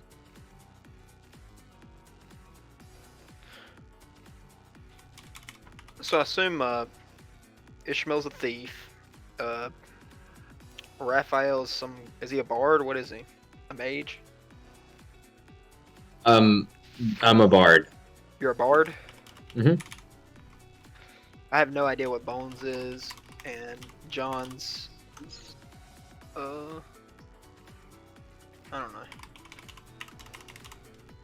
But out of character, we basically have a warlock. We have a warlock, an artificer, a rogue, a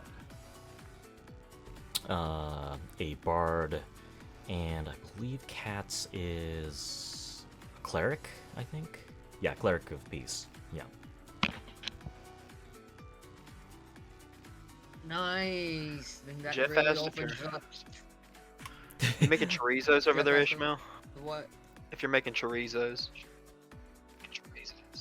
Oh Let's see if yeah, this all day, works. every day.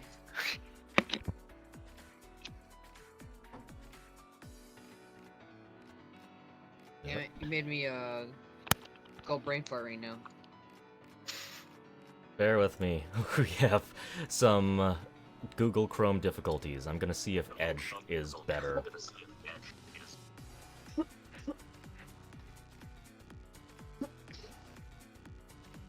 Ugh.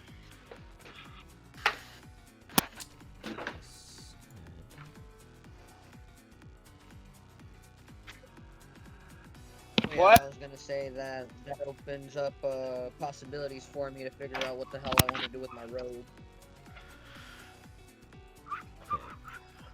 Raphael is on the ground. Stefan is over here.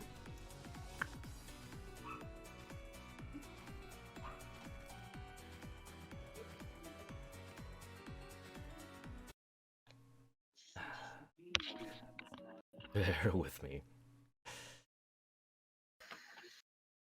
I wasn't.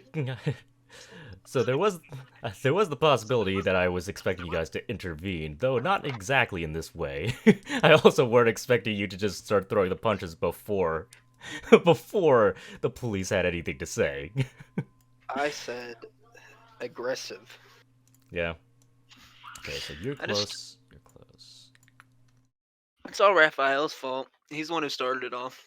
He was like, he lied to you, and I was like, can't be like Showed that. you a card, man, and you did your own thing. I don't know what you're talking about.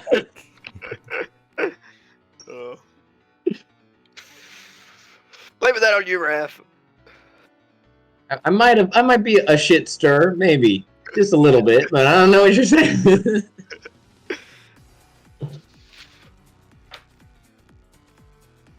I feel like we got a good group. I'm happy. I'll be Oh, here yeah. every week.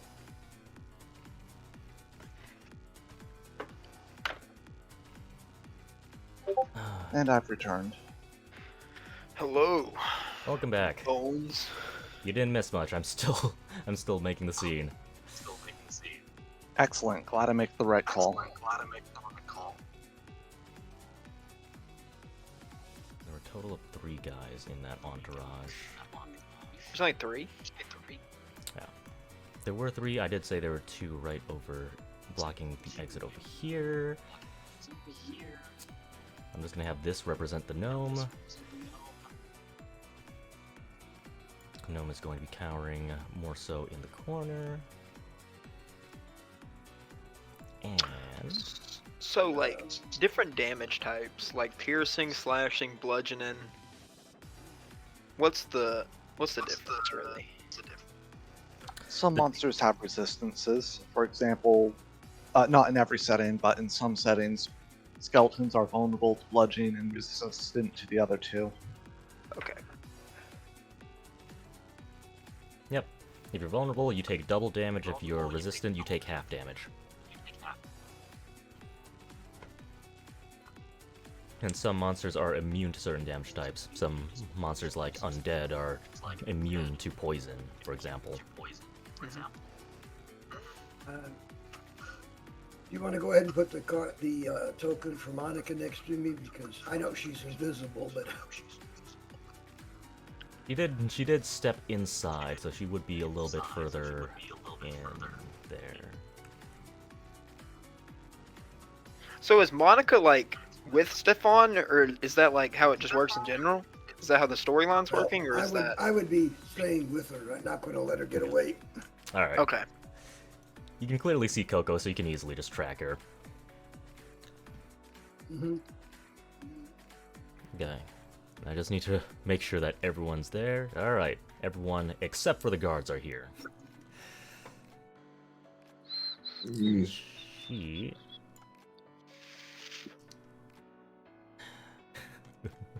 Bear with me. She's there, and then I just need to drag in all the guards. Like so.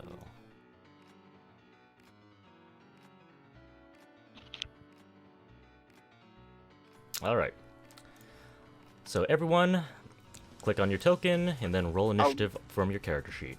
I will be back. I'll be back in like 10. Okay. I'll roll his initiative for him. But yes, everyone roll initiative. Oh, nice. Yes, the story lines up with what I said. Yeah, I'm glad. Yeah. And I'll say that Pyre, you will get just 1 free turn to just throw your punch.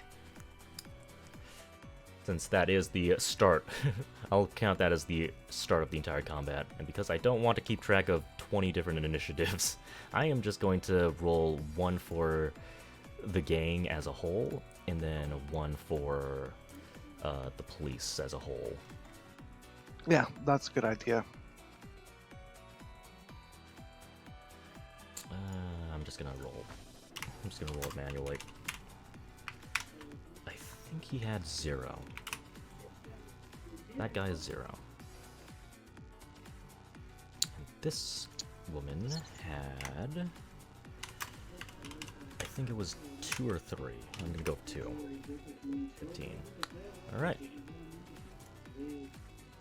Man, insane rolls on initiative, though, by the group. Like, what is that? Like 21, 21, 20? We yeah. we sent blood. You guys really just want to kill... You really want to kill this guy. Glad I go before the police. That's all I care about, actually, at this moment. Alright. So, Pyre, you can throw your punch. But remember, you have advantage because I'm helping you on this attack by holding the dude there.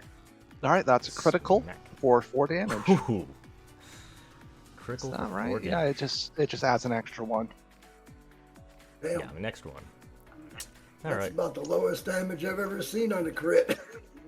Well, that's So- also because rules as written that arm strike from anything but a monk does 1 damage. But I'll allow it to be a 1d4. Yeah, I know. Okay, yeah, I can do that. Yep, just roll 2d4 in that case. I'll just allow the damage to be buffed.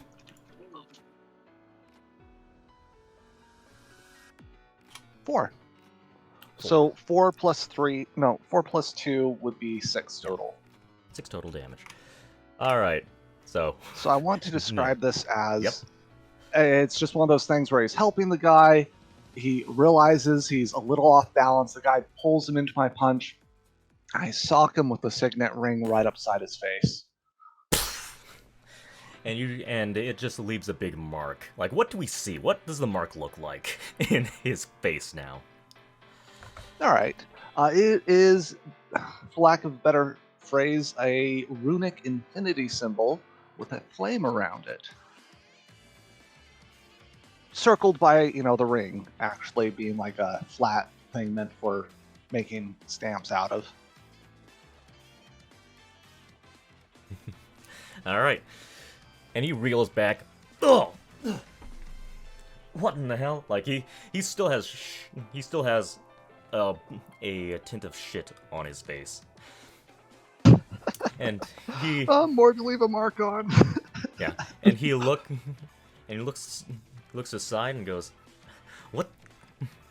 All right, you asked for it." And on his turn, he's going to be pulling out his weapon. Zor is not here. Let's see, how late are they? I'm going to. Yeah, that's the guy who's currently not here right now. I'm going to delay his turn and remind me if we start an NPC's turn before he gets back. So Stefan, you can go.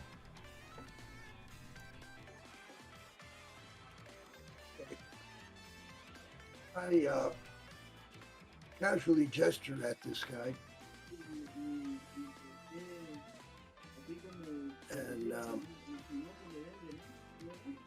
he needs to make a DC 14 con save. Okay, I'll need to actually open up his sheet. I think he's got a 0 on that. Yep, he does. Doesn't even have proficiency. So that is I'll fatal. take 11 points of poison damage. Ooh. What do we see? Well, what really, it's very casual. I just sort of wave my hand at him and a poof of green ichor appears around him and he starts hacking and coughing and takes some damage. This is assault! You better stop if you know what's good for you. And I turn to the invisible Monica and say, see, it doesn't all have to be that violent where you hack and slash people apart. Oh, the slow and deadly poison. I like it. And the town guard just kind of look at you concerned, like, where's that sound coming from? Is that a ghost? No, it's me. All right, fire. Well, if you have anything Fire, else you yeah, two would yeah. like to do, yeah. So he drew a weapon? He, Alright. I guess since this is all happening at the same time, yeah, he draws his weapon because he's gay. Yeah, All right. What type of weapon is it? I believe it is a mace. Yeah, it is basically a club. Yep. Okay, yeah, that's fair enough. I happen to work with a club. He has a club. We can do this. Other question is, are they ignoring the gnome? Like, I see that they're more over here and the gnome's over there. Yeah, they aren't looking at the gnome. They're pretty much focusing their attention on their boss who's getting attacked. All right. Yeah, I'm too prideful to draw a weapon. I will just simply punch him again, saying, "Release the gnome." All right, make your attack roll. All right, and this is just 1 damage, right? This is Yeah, 1 damage. It's not a crit. 1d4. Okay. I'll allow the 1d4 plus strength. All right. That is a. Don't have blessed. Don't know where that's rolling. I'll have to edit that on the character sheet. So that is a 9 to hit. Probably misses. So that is Pyre's turn. Alright, 6 damage. Oh yeah, you guys are really fucking this guy up. So a 9 to hit. Oh wait, 9 to hit. No, sorry. No. That missed. Yeah. Yeah. Okay. So it's one of those things where he's, emphasizing his words as he punches, but the guy has a distinct advantage with his mace. Yeah. You dodge out of your attack when he swings his mace at you. You decide defense is better than offense in this case. Beautiful. Alright. Rafayel. You're still grabbing onto his arm. His other arm has the mace out right now. Okay, I'm going to cast command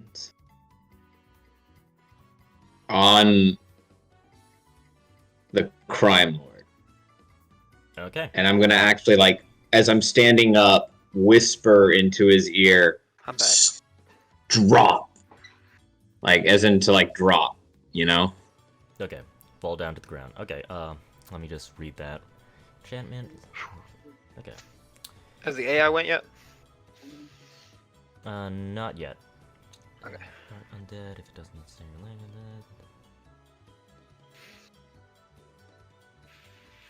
If I say drop, the target drops whatever it is holding and then ends its turn. Whatever is holding and ends its turn. Yep. Okay. Drop. And that is what he'll do on his turn if he fails the save. So it's a wisdom save, DC 14. Failed. Yes! Yes!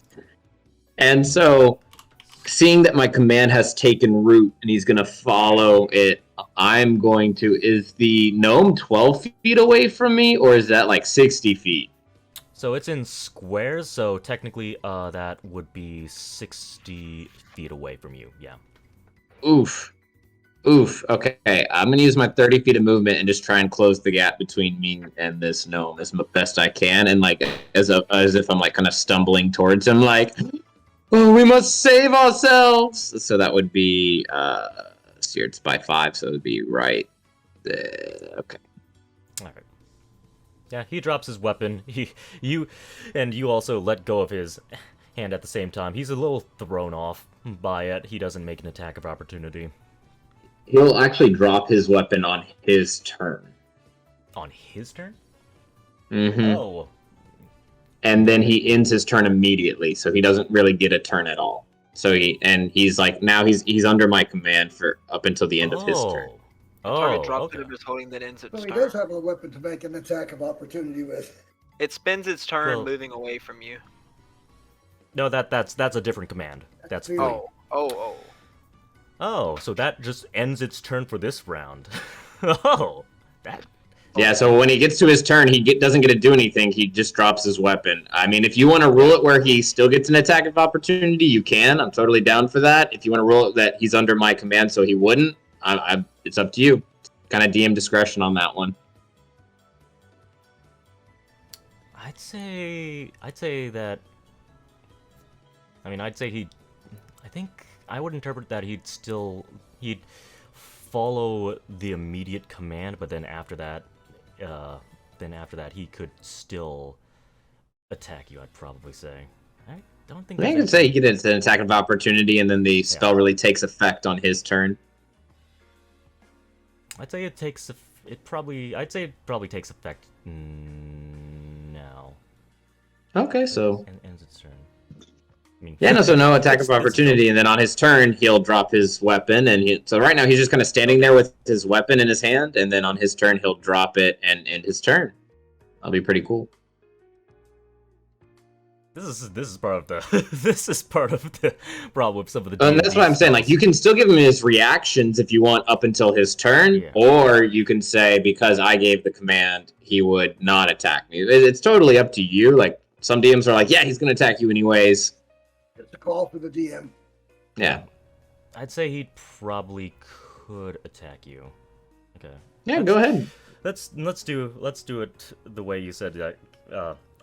At the start of his turn, so he can still use his reaction to attack you. At the start of his turn, drop the weapon, and then That's his whole turn is dropping the weapon. Yeah. yeah, that is his entire turn. All right, hit me, baby. I'm waiting for it. All right, buddy. I actually want you to hit me in this case. No, because I was gonna play up my story to the cops. Ah, you missed. Well, at the very I'm least, he gonna made need a a swing minute. at you.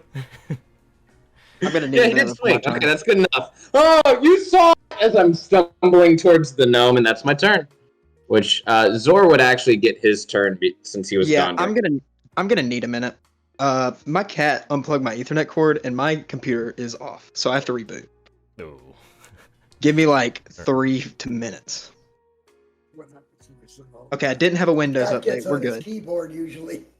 Okay, well, at the very least, you're just gonna swing with your club, right? Yeah, I'm gonna wing my club at the guy in front of me that dropped his weapon. You missed. Really? Yep. Dang. It's before he dropped it.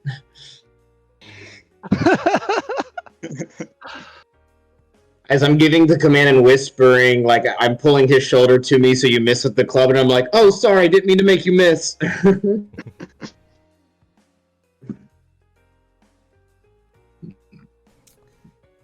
Okay. That'll be my turn. All right. I'm Glad he actually still took a swing at me, because now it plays up my story. You're right. Haha. I'm going to need to roll a 1d20 to see if we actually have a mage amongst these people that arrived. Say that we do, though I don't remember if I gave them more than just the firefighting spells. Well, we do. We do have other spells besides the firefighting spells. Okay.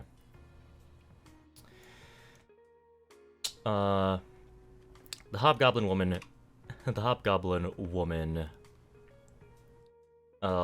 walks. Okay, let's see. Rafayel, make a deception roll. Let's see what she interprets is actually happening. I'm down for that. I'm going to say something to her as she's looking at the scene. I'm going to point towards the guy who just dropped his mace. He and his thugs just abducted that gnome over there. We were trying to save them till you could come in and end this thing. Go ahead and make your deception now. Okay. So it's 15. I don't know why it's rolling guidance. Or let me. Oh, I see. Okay, now I just disabled guidance, but it's a 15 deception. Okay, roll another deception. We'll treat that as advantage because Stefan's helping. What? Okay. Yeah, I made a good one there. Oh yeah. Yeah, you got the same modifiers, so we'll just take it. Yeah, sounds good. Okay. Alright. She looks at the scene, like, she just sees people just attacking this guy. She sees the gnome cowering in the corner. She sees Rafayel, who, like, you look like you're upper class, right? Like you're a big deal. Yes, I have I have the noble's robes on that the charlatan gets to start with. Okay. And she sees what clearly seem like armed thugs. And she sits there for a moment. She thinks. And she tells her guards. She says, "All right. We'll take things from here." And she tells one of the guards behind her, "Freeze that man, the tiefling over there." And he fails the hold person check. So the guy freezes up. Really sucks. Like he completely freezes. He falls over onto the ground as he drops his mace. And she says, "We'll take the situation from here, and all of you three, I recommend you drop your weapons. We'll take things from here." Do you guys stand down, or are you going to continue trying to kick this guy's butt. Raphael doesn't have a weapon drawn at this point, still, so I wouldn't have any weapons. I'm still like the one fumbling towards the gnome. I'm more Okay. worried about making sure the gnome, and now that people want to know who he is and his thing, doesn't leave without me getting to speak to him. I'm just standing back there at the door with my drink in my hand, just still watching all this go down. Okay. I never drew my weapons. I do Yep. have a couple hand axes at my hip. But I will lower my fist, seeing that there's no immediate threat in front of me. My immediate concern is the half-orc. If he continues to attack this tiefling, I will no, my body's more important. I won't intercede. Gonna do what now? I will complain with minimal effort to him. Okay. Alright, Zor. Are you gonna stand down?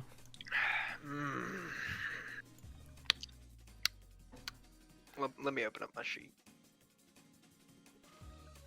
I reckless attack. Alright, buddy. Make your attack on him while he's paralyzed. Okay. What do I have to do? Where's my weapons? So just make Great your Great Club. Club attack with advantage. Oh, Make with another advantage. Great Club attack. Just make Oh, another just make Great one more? Club attack. Yep. Okay. That hits. We'll take the first damage roll, which was 6. That does double damage because he's paralyzed, I believe. I don't think so. Yes, it's an instant crit if they're paralyzed. Oh, so Yeah, it's just he's held. 1d8. Oh, wait, what? Oh, what are you saying? Well, the whole Stefan? person Or- made him paralyzed, right? Yeah, he got hit with whole person. I thought you missed. I thought you said it failed. No, it Oh, it definitely succeeded. succeeded. Okay. He failed. He failed his Oh, he saving failed throw. the check. Okay. Yeah. Okay. Let's see. Paralyzed, incapacitated. Attack rolls have advantage, and any attack is a critical hit if the attacker is within 5 feet.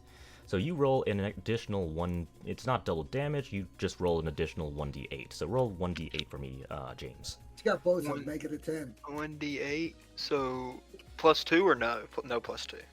How do I no do plus that? 2. It's just a. How On do the I- left, there's a dice. On the left. Like on the screen, there's like a drop-down menu, and it has a cursor, paintbrush, magnifying glass, ruler, dice. Oh, okay. D4 or no? You said D8, right? Yeah, a 1d8. Yep. I got a 2. So that's an 8. 8 damage. Okay.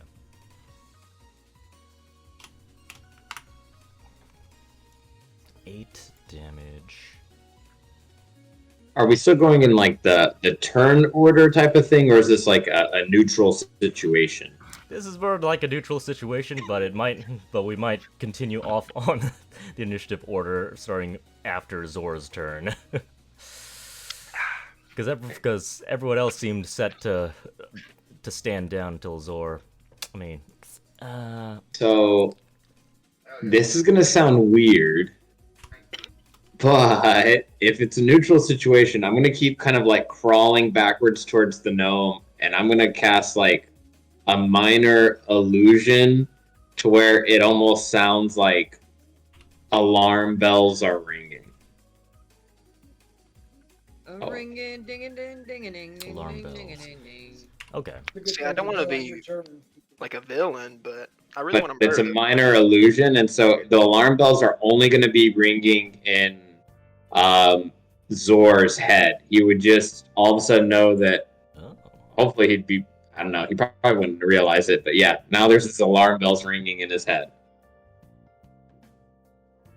It can't. I can throw it up there. It's up for your interpretation, Zor. You So hear. what's going on? So you Ringing hear. in Go on. Yeah, I see You that. hear in your head all of a sudden this minor. It's just this noise as you're swinging out, as all of us are backing away and dropping our weapons. I will also back away and drop weapon then. After I've done the attack, of course. Of course. Alright, buddy, alright. We're gonna ask questions. And there was some complaint. You're coming with us, buddy. You and all of you. But she's referring to the gang members primarily. And she does ask all of you. We're probably just gonna hand wave most of this. Like, she does ask you like what the situation was, what happened. All of you basically corroborate the same story of what you witnessed and essentially what happened. We're gonna kill the gnome and me? It was brutal! Oh my! And Raphael's just like hugging and holding onto this gnome he doesn't know that seems to be important. Yeah. I was so scared for my life. Like he doesn't know. Yes, we were. We're so scared. I just can't. I can't answer any questions. I just can't. We were so scared. Please understand. And Monica's just standing over there. She's still invisible, and she just looks over to you, Spawn, and just says, "So is this what they call theatrics and acting? It looks a little bit tackier than what I'd envisioned." They're a little bit hammy about it, but yeah, that's what it is. They're pretending that they're totally innocent of anything, even though some of it was their fault. But basically, they were doing right by trying to save the gnome, so it all justifies itself in the end. You can put that down in your little book. All right. Pyre is giving the guard captain a dressing down, and he's essentially telling her that if he doesn't see the gnome tomorrow, he will see that whatever authority she has is rightfully removed. And alright. Do you show anything of your potential authority at all? Do you show her the ring? Oh, I'm not relying on the ring. I'm relying on my demeanor and fine clothes. Your demeanor and fine if clothes. she can't recognize someone who is not a slummer, then maybe I'll come to that. It all depends on her reaction, but I'm not going to lead out with a ring. That feels like a lowbrow move. Okay. I don't need to prove myself to a common guard. Alright. I do need to DM roll just to double check. Oh, that's totally fine. This is all about my character's hubris. It's not the right choice. Mm-hmm.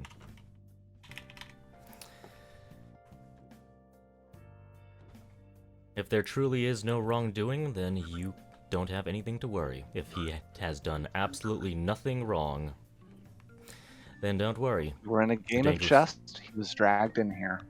That's all I know. I stopped it from happening. We stopped it from happening. Yes, we have heard your story, and everyone else's stories. You nearly died. I'll tell her. Yeah, I'll tell her at the inn that I'm staying at, and I will try to leave to go pay that urchin. All right. Haggle might be a better term, but yeah, that urchin's getting coins if it did its job. You know that these people are so poor that you could probably just give her some copper and she'd be happy with it. She got paid for something. All right, yeah, that's worth it. I'm feeling generous. If the guard captain intercedes and doesn't let me go out to pay the urchin's getting paid less. If I get a chance to haggle with the urchin, I don't want to learn more about her. She's straight trash. But I will judge her character, how well she did the job. If it looks hastily done, not much attention put to it, pieces are missing, she's getting paid less. If she did it completely and stayed there, I don't have to track her down, she's getting paid more. She has all the pieces. You do notice that the one king that went flying into that guy's eye. Like, it does look like it's got a dent in it. But all the pieces are there. All the pieces are there. Like, she's just sitting. She's sitting at the spot where you flipped the table. And she was just patiently waiting for you to finish whatever it is you were doing. Okay. So, let's see. Based on how much time has passed, yeah, I think that's generous enough. I'll give her 4 copper. 4 copper. Alright. Her eyes are beaming. Like, she says, "Thank you, mister!" And if you have nothing else to say, she just runs off on her own way. She disappears around a far corner. All he says is, "Coin for work." And he really doesn't care like her. Like, the moment she gets the money, he's fulfilled his oath. She is literal street trash, not worthy of his attention. Alright. Yeah. You are free to go. Alright. So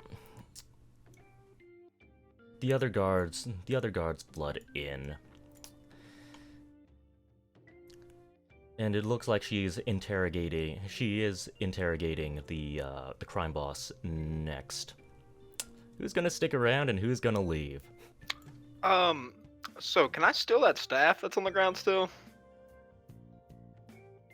The dude's mace that he dropped. Yeah, whatever's going on with that. Can I yoink that up? You can make a stealth roll. Just bear in mind that yeah. something could... Go wrong? Yes.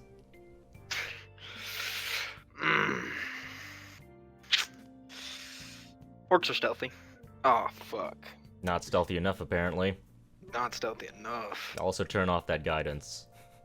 You don't have guidance on you right now. Where's that? On your character sheet, it's popped up for some reason where there's guidance and there's bluff, so just uncheck it on your core. It's underneath the passive wisdom. I'm gonna uncheck it for you. Okay, thank you. For some reason, all those things are automatically toggled on at the start of when you make your character sheet. Yeah, I did not mean to. Yeah. So yeah, you bend down to pick the mace, and it just makes a loud metallic rolling noise as you pick it up. It catches everyone's attention, and they politely ask you to put it back on the ground. I will indeed put it back on the ground. Now, if you're done disturbing the crime scene, we would appreciate if you left the scene. I will leave the scene as well. Yeah. Yeah. Like, I might as well ask.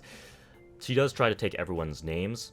If you're gonna give her a fake name, then tell me now. I will be Giving her a fake name. I will be 100%. giving her a fake name.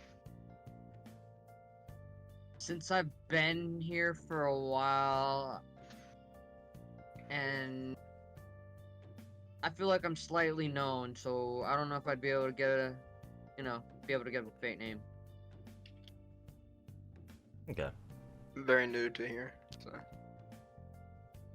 But Rafayel is going to give her one of his disguises. So, Okay. From his charlatan background, one of his false identities. Okay. Lord Cunningham, don't you know I'm the hammest of them all? Alright. So just to remind myself, so Zora is giving a fake name, and Rafayel is giving a fake name. Was anyone else giving a fake name? Stefan will identify himself as Edwin of Eastwich. Hey, could you repeat that one more time? Stefan will identify himself as Edwin, Duke of Eastwich. Duke of Eastwich. And he will Duke of Eastwich. tell Monica, let us go to someplace a little more civilized and have a drink and dinner. Okay, Stefan is leaving with Monica. Alright.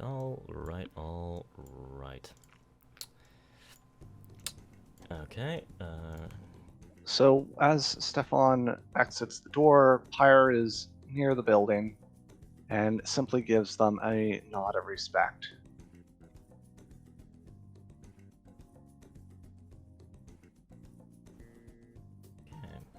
You can Oh. give me a nod of respect, but you can't see the other one. She's still There is a invisible as floating far as I pirate. know. So maybe I just nodded to you and not to the parrot? Or did I nod to the parrot and not you? Let that haunt you. Whatever you wish. And like if you nod to the parrot nods back. Even if it was just spawn, the parrot still nods. That's beautiful. That's beautiful. Pyre, you were giving Strange your thing is this parrot is not flying, but seems to be floating in midair, It's a magical world. without Yeah. flapping its wings. it's bobbing Yeah, up he'll and watch down the as parrot. well. I'll watch the parrot as it like disappears, wondering how that's possible, but he doesn't comment on it. And Pyre, did you give your Pyre real name gives or his first name. first? Does Pyre? he? Does she ask for a last name, a family title, who he is, why he's in the slums? Does she ask any additional questions, or is it just first name? Likely a last name as well. All right. He looks a little upset at this. Like, not upset, but more like irritated, like it's an inconvenience, like she shouldn't be asking his last name. But he does give it. Let me double check the name on that. He essentially says that he is the son of Zygon.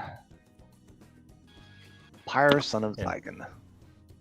When she says that, she looks you up and down again, and then a wave of realization goes over her face. Oh. Yeah. Oh. And I Right. leave. That's why I go out to pay the urchin when she hesitates. She's not worth my time.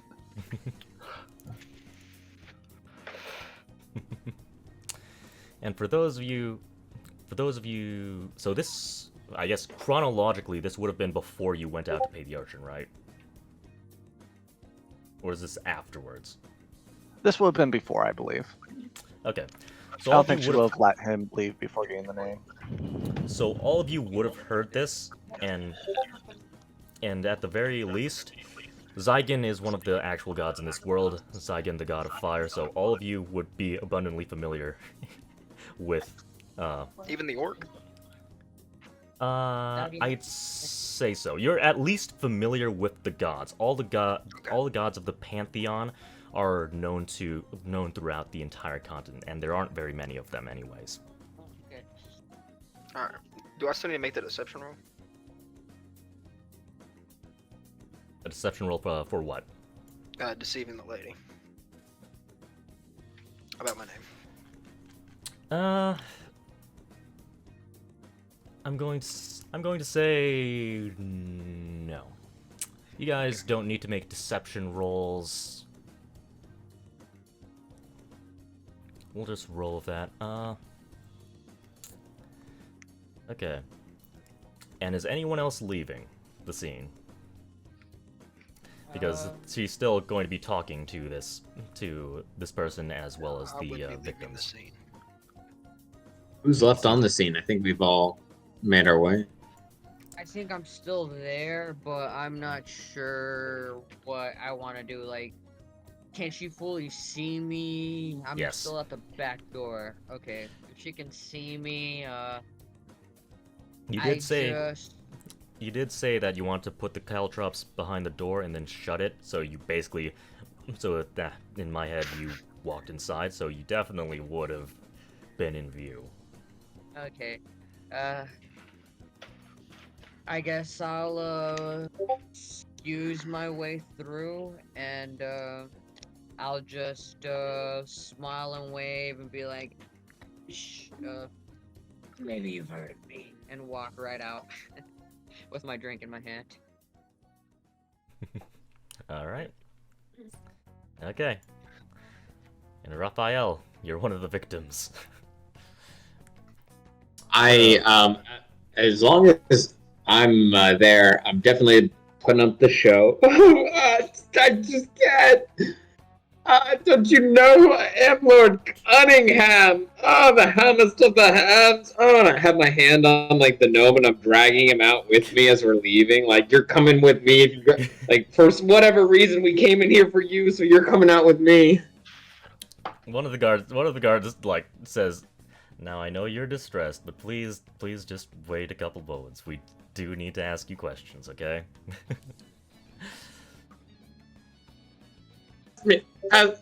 Go ahead, ask me, but you get what? I'm leaving because don't you see?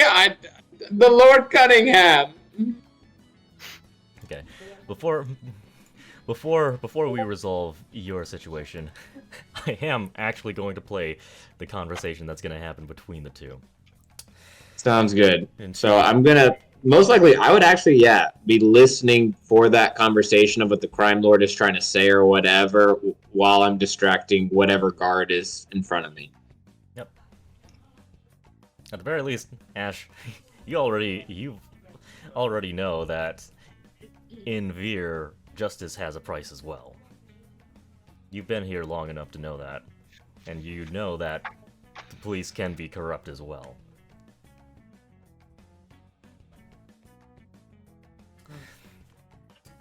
So, the contents of the conversation is basically, so, the tiefling says, we're merely doing business. This is a civil dispute. This has nothing to do with the state or anyone else at all. This is a private matter. You see, and he opens up one of his bags and unfurls a big scroll. And it says, and it looks, just from a glance, it looks like some sort of contract, from what you can tell. And he says, according to this paper, in exchange for employment, lodging, and food, we own this building. We own his life. We own his family. His assets are ours. And because of that, we can do whatever we want to him. Sure, it might be slavery in everything but name, but legally speaking, we are well within our rights to do as we please. So I'd appreciate it if you just dropped this matter entirely.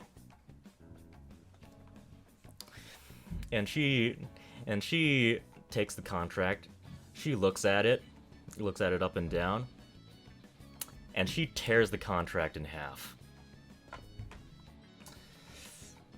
Says, "No, my friend."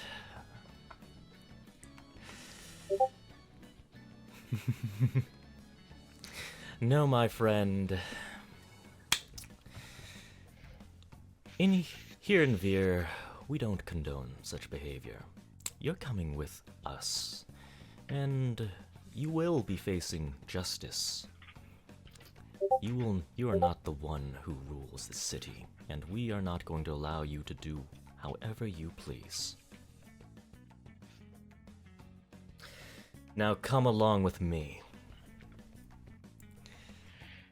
And you do catch her name, Rafayel, if you ever want to meet her in the future. She is named Rain, and she is the guard captain of this particular sector. Rain as in like this. Right. Okay. So, okay. So as Rain is, you have my deepest. Yep. Just thank you so much. As I just drop 4 gold into her hand, as she's heading out with this scoundrel.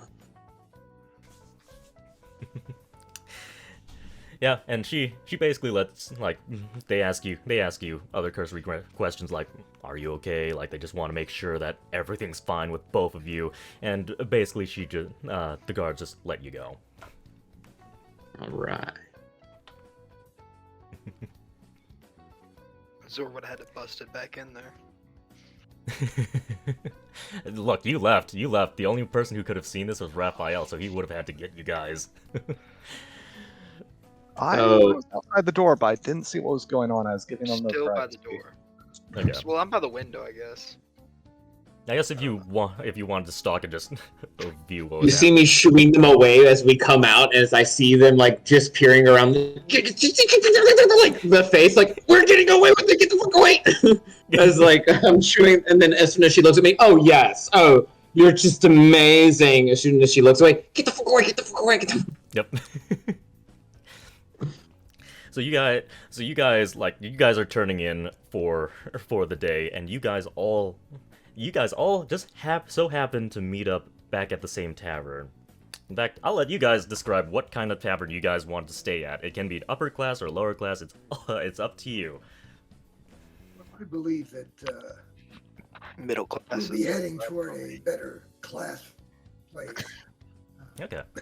Yeah, the slums is I'm not sure where- Pyre will also. And someplace where the ruffians aren't allowed. Okay. So you go to the edge of the entertainment district. You go to let's just say it's the Golden Cat. It's the Golden Cat Inn. And they're basically running small Wednesday special at their tavern. Like if you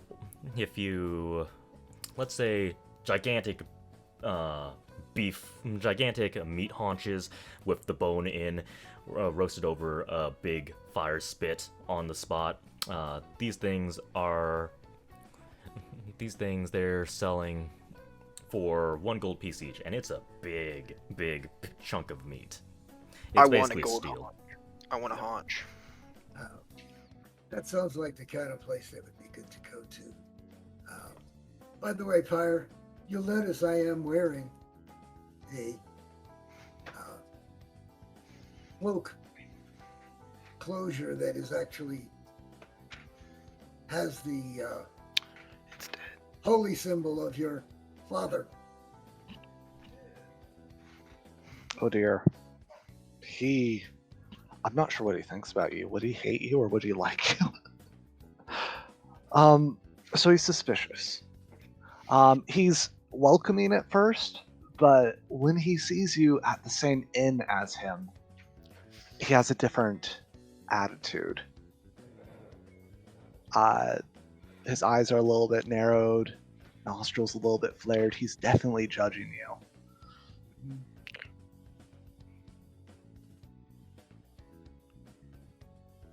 Yeah, I guess he'll. No, he's not one to walk up to people. He'll let you walk up to him. Probably by now the invisibility's off, so we'll both walk up and say, "Yeah, what an interesting adventure down in the lower district." You Oh, could say it's an yes. everyday thing.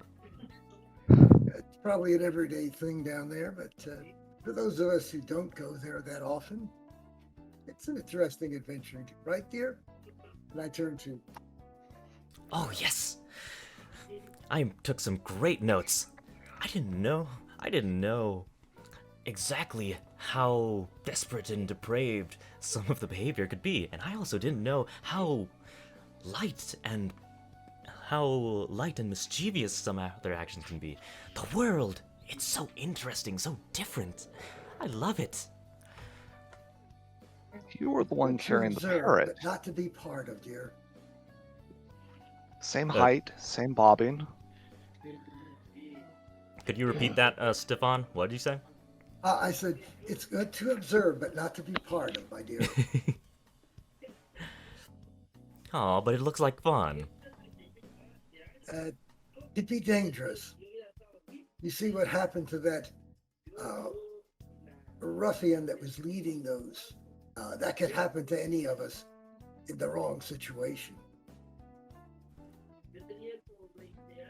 Would you be ready to be almost killed for fun and No. excitement?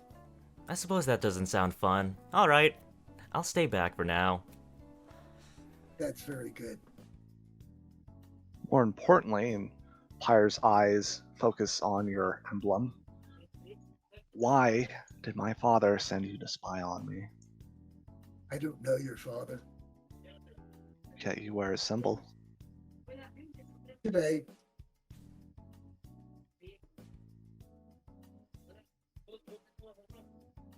Hmm. An acolyte, then. Well, No. do No. not invoke our wrath. I am not an acolyte. I am my own person. I worship who I care to worship when I worship. Pyre will actually look at your face and register your race. Oh, what race are you again? Could you remind me? I look human. You look human, but you're greenish, right? No, I'm not. The Okay. only different thing about me is my eyes are a yellowish green. Okay, that must have just been the light of the flame in the picture. All right, so he'll No, look you up and down. And, I point over to the orc. I say, the green one's over there. so yeah, he comments about your eyes, and he points towards the orc, and he's like, "Oh, maybe you have some green skin blood. I don't know, but okay, it's believable. Humans do worship what they please. I don't always worship the same god. You should. What brought you to the slums, and why are you here in this inn? Oh, my friend here wanted to see what was going on and see the life down there, what was happening. So we went down, and she took a lot of good notes and got an experience without danger. That was the purpose of our trip down there. Why were you down there? You played guard to one of those? Pardon? You know, Well, yes, her I watch out and for a her. water genasi? I watch out for her. I am tasked to do so by her mother. By her mother? Yes, And who's in charge of her? The in mother. charge of who? Nobody's in charge of her mother.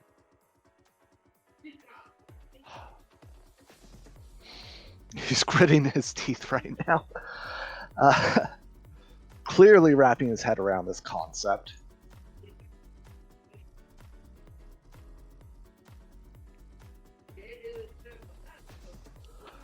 Regardless, Oh shit.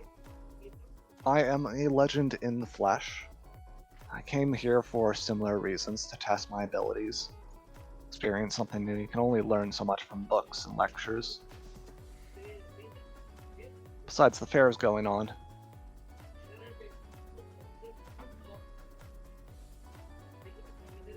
I'm gonna intrude in the conversation. Right there. I'm gonna ask the fair. I'm not a font of knowledge. I'm a font of experience and skill. And he'll look over at Stefan, handle him. He'll say with a dismissive wave.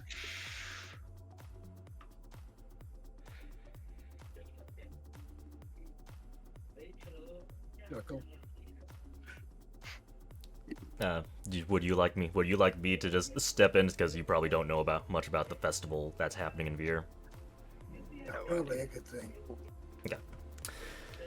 So you want to learn about the festival that's going to happen very soon. So, there's a festival of prosperity that's going to be happening in Veer extremely soon. There's going to be like a bunch of, it's basically like, you can treat it like it's Black Friday. It's mixed between Black Friday and Mardi Gras. A lot of things are going to be selling for cheap. A lot of food is going to be sold out in the streets for cheap. There's going to be festivals, tournaments. there's going to be all sorts of events and networking that can happen. Like, there's even events where if you wanted to impress noblemen and other people to hire you or your mercenary group, then you have a chance in some of the tournaments to actually show your skills, including some of the arena tournaments to show prospective nobles, because all of the nobles will have at least a representative of some sort, if not be present, if not them personally.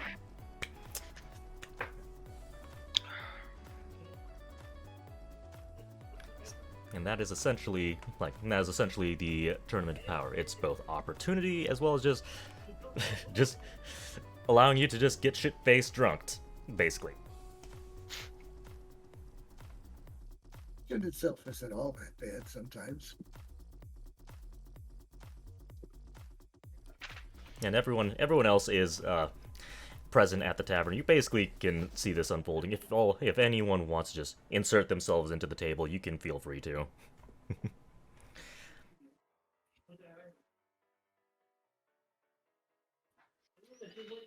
I guess I'll walk up and ask if everybody got a team to join in for some of these events. So is anybody That might be interesting. needing a team or Do we know if any of the events require team group effort, or if Yes, at the very least, one of the big events is going to be the finale on the final day, which is the Tournament of Steel. And the Tournament of Steel is going to does allow newly formed as well as old mercenary groups, just about five like your best fighters, to compete in an arena.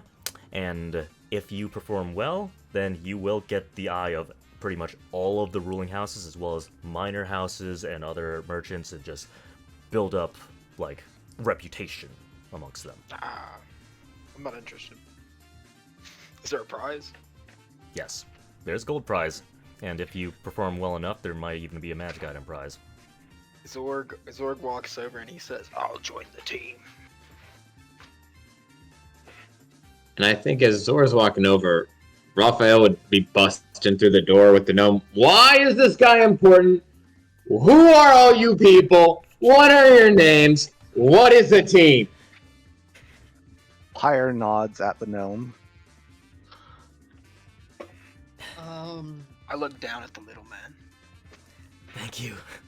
Thank all of you. Thank you so much. And this stuff, the gnome has just been, you've just been tugging this gnome around, and now the gnome just squeezes you and just hugs you full force, Rafayel. And as he's hugging me full force, I'm definitely going to hug him back, but I'm also going to feel for his pockets. Are there anything in his pockets? You guys can definitely see Damn. Rafayel doing this maneuver. It's definitely egregious. I'm not even hiding it. I'm just like cupping his butt in a way, like I look down. filling him up. Sorry. If I see him take something out of the pocket, I will speak up. I just give him a look. Okay, Like I if you're... understand. I whispered to Pyre, "You think he's frisking him, or is he just feeling him up?" Oh, it's a frisk. What did he feel? You find, well, I mean, you do find a patch of gold as well as some, well, you don't see it right now, but something metal in his pocket as well. I feel the gold and I feel the metal. I'm gonna pull up the gold, dangle it, put it back, and then grab whatever's the metal thing. I agree with this. Yeah, you pull up the gold, it's about, I mean, it seems like he doesn't keep it in a bag, it seems like he just keeps the raw gold in his pocket.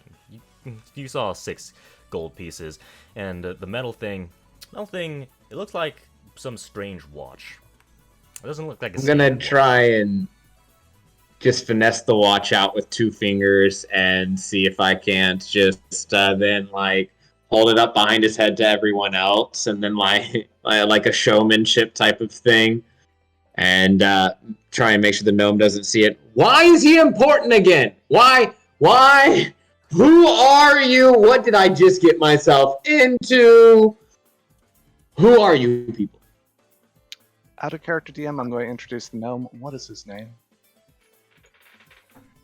The gnome. What is his name? Good question, because good question. All right, well, let's say... we'll skip past it for now. Well, I'll declare a name right now. I'm going to say that Okay. his name is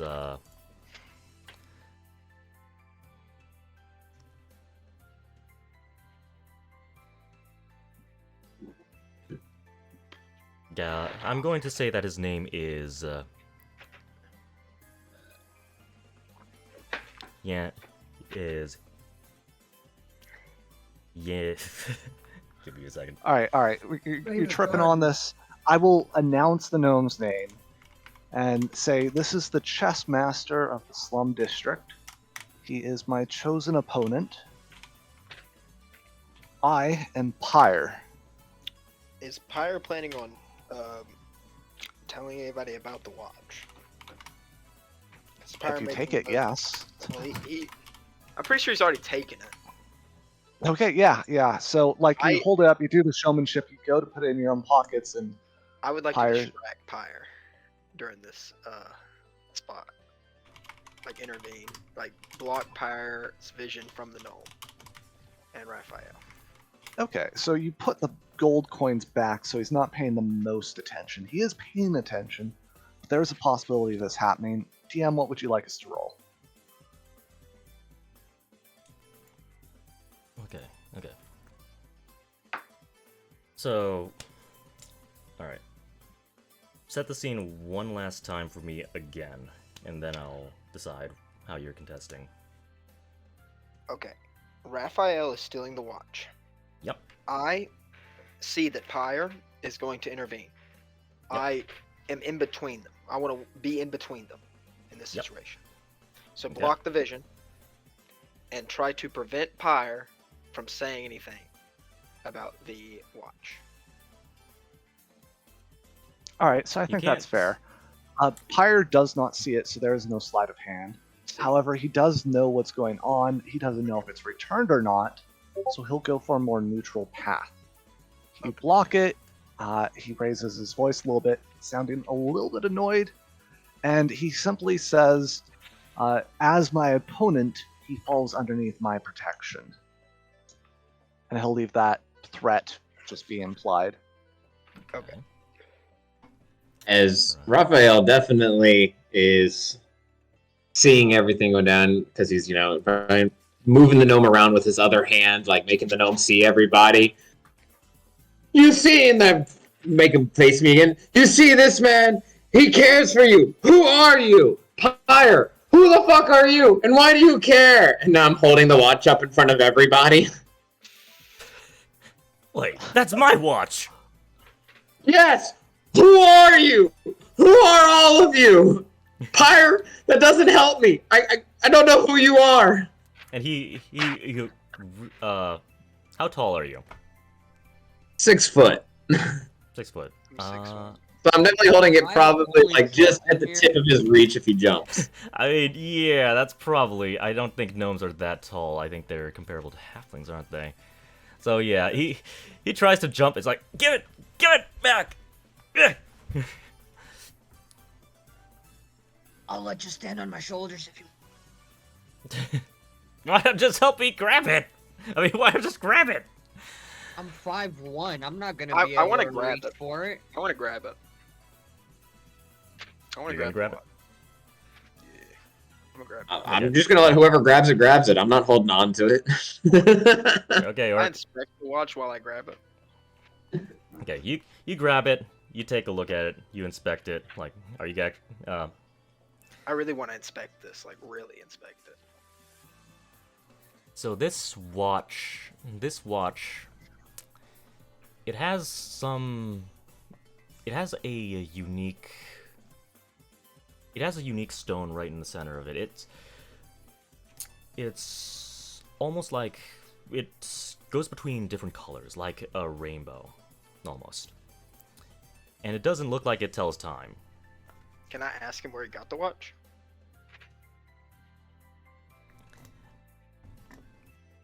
I'll tell you if you give it back to me. Give it back to you? He doesn't even have the real one. And I cast Minor Illusion. I hold up and watch that looks identical to it. This is good. I like where this is going. That was why I didn't care who took it, because Minor Illusion. I have the real one right here in my hand. What do you mean? Just, and he hands, like, he holds both hands out. Just give me my watch, please. Can you double cast Minor Illusion or not?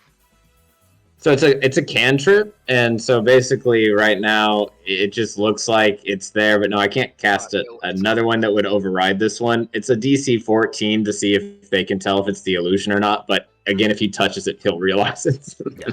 Yeah. So okay.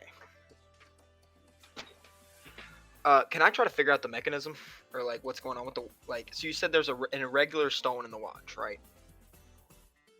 Yeah. No. Can I pry it apart? You guys give that gnome back his watch and stop being a bunch of. Can I try to buttholes. pay him for the watch? No! Give it back! And at I that, want and this watch bad, dude. make. At this point, you see. Okay. Make a. Let's say a dexterity save, Zor. Okay, dexterity. Do I just click dexterity?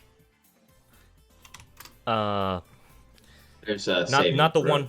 Yeah, in the saving throw section, not the one on the far left. Where's the Yeah. saving throws?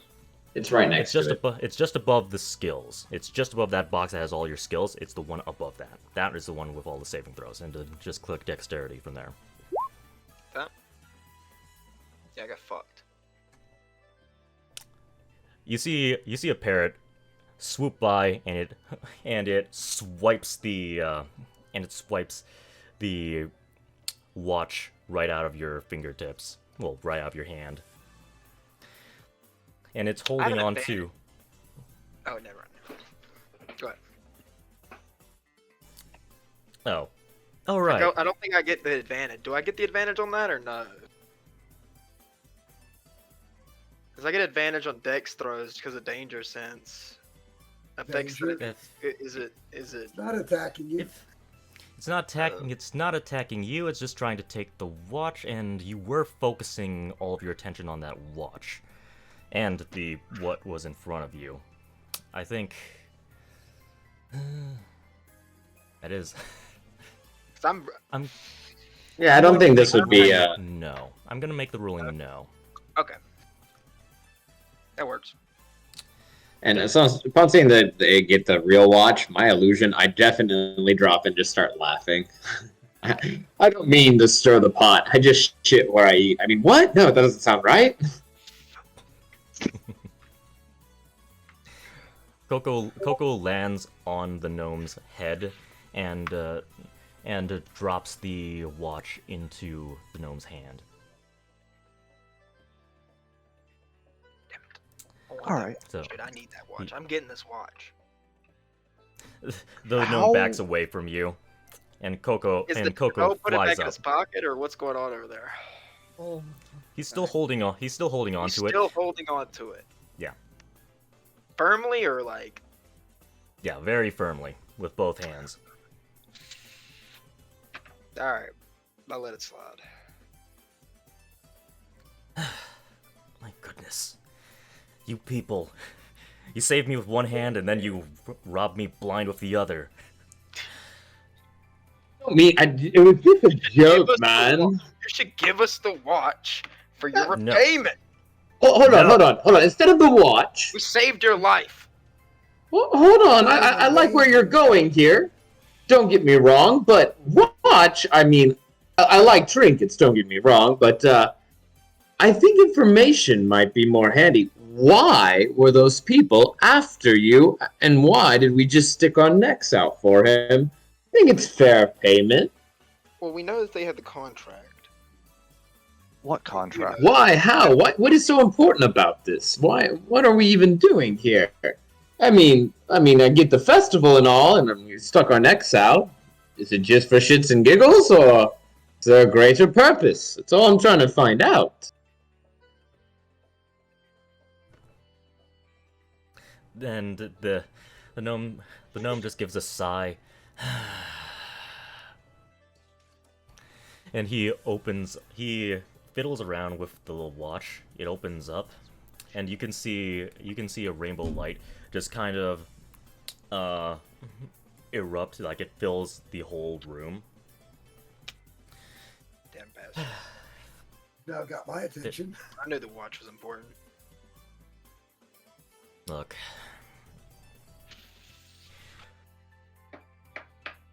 I'm helping Serkava, the god of fate, with something. You see,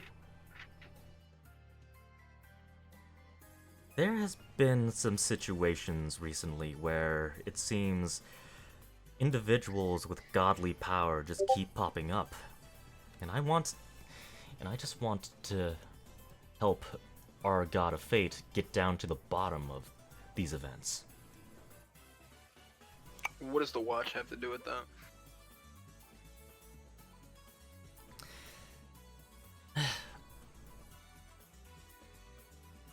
He thinks about it for a moment, and he says, I can't tell you the whole truth. Then Serkava don't. Serkava would have to be the one to tell you all of it, but it's a tool to get down to that situation, to get down to the bottom of their little situation. I speak up and I'm like, It's been a while since I've been in that god's presence. But if there is an issue, I am more than willing to offer my my bow. So, would all of you be willing to work for the god of fate? I work for I- no man but myself. Work. I don't know. Work. What does that word even mean? Work, Are you speaking gibberish? What kind Work of That's with. job do peasants. have? You mean work with? I hear that work is what peasants do. I slay. Pyre speaks up and he says, work may have been the wrong word. Work typically involves a boss and a master. Clearly, I don't know about these people, but as my nature dictates, it's not something that I could extend to a different god. However, I would be willing to arrange an exchange, respect for our game that wasn't finished. Go on.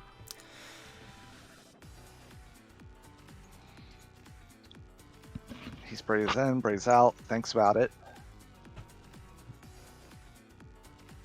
Out of character DM? Yeah. What would my character want? The problem is Pyre doesn't know the party. He doesn't know what the party wants, so asking for something that's universally useful is difficult. What do I know about the God of Luck? What is his general nature, and what are the boons he gives his followers? The god of fate. The god of fate and good fortune. Okay. So, I mean, you probably heard your father talking shit about the god of fate, because he's essentially like a free spirit and he's very irresponsible. He's might be the patron god of this city-state and the nearby city-state, but he doesn't have any direct rule. He doesn't care to directly rule people. He just kind of wants to do what he wants. But you do know that Serkava does tend to want, like, one of his laws is karma. Good things happen to people who do good, and bad things happen to people who do bad. So he does want to reward people who do great things. And what he bestows upon his followers, the Mark of Fate, the Mark of Serkava. That typically allows it's uncontrolled random visions of what could happen in the future, as well as the potential to just completely change or switch fates with other people.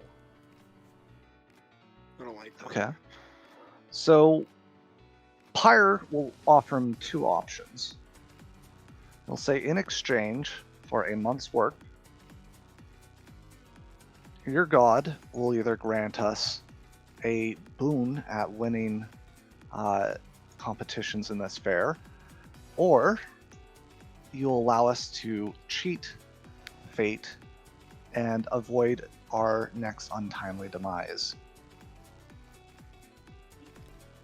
Oh. Yeah. That is something I believe everyone here, and he gestures around the table, would be willing to invest in. Well, one of my ideals is my life is my honor, so I'd have to say yes. You wouldn't have to fully serve this god, I guess. I mean, like, I guess while he's trying to point around the table, just gesturing that we're willing to work, I would like to show my mark, just like pull on my robe and shirt, and I'm just like, I am here to help with whatever fate the party needs. Yeah, he but sees the would mark like of assistance. fate. He sees the mark of fate on your heart, and like at first he was thinking, well, I can't guarantee this, and then he notices that Ash literally has a mark of fate on him, so he was given a gift by the gods or by another authorized party of the gods. So he's thinking,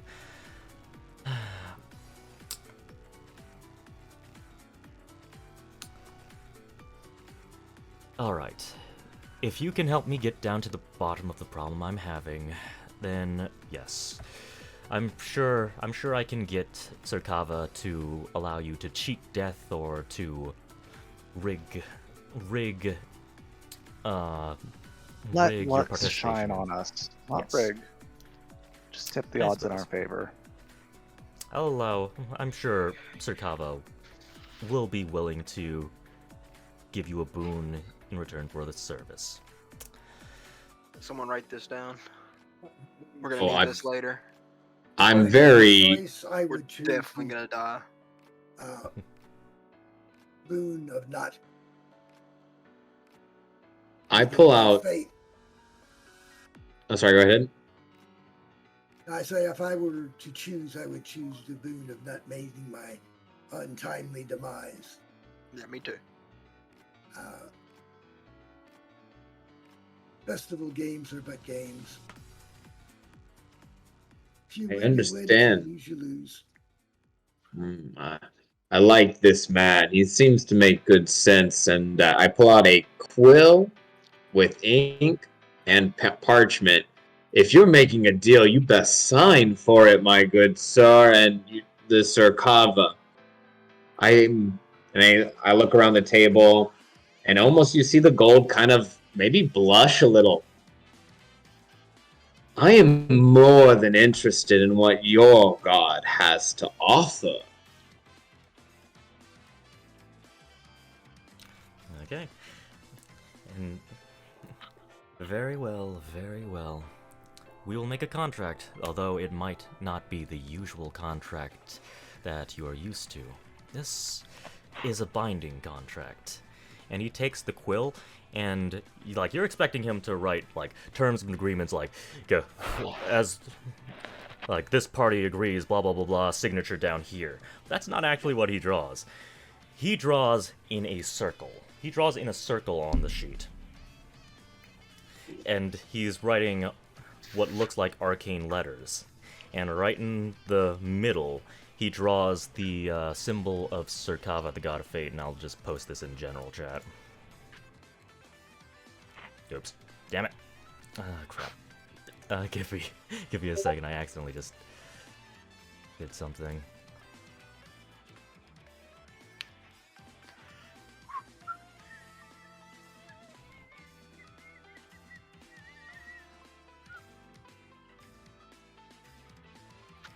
see.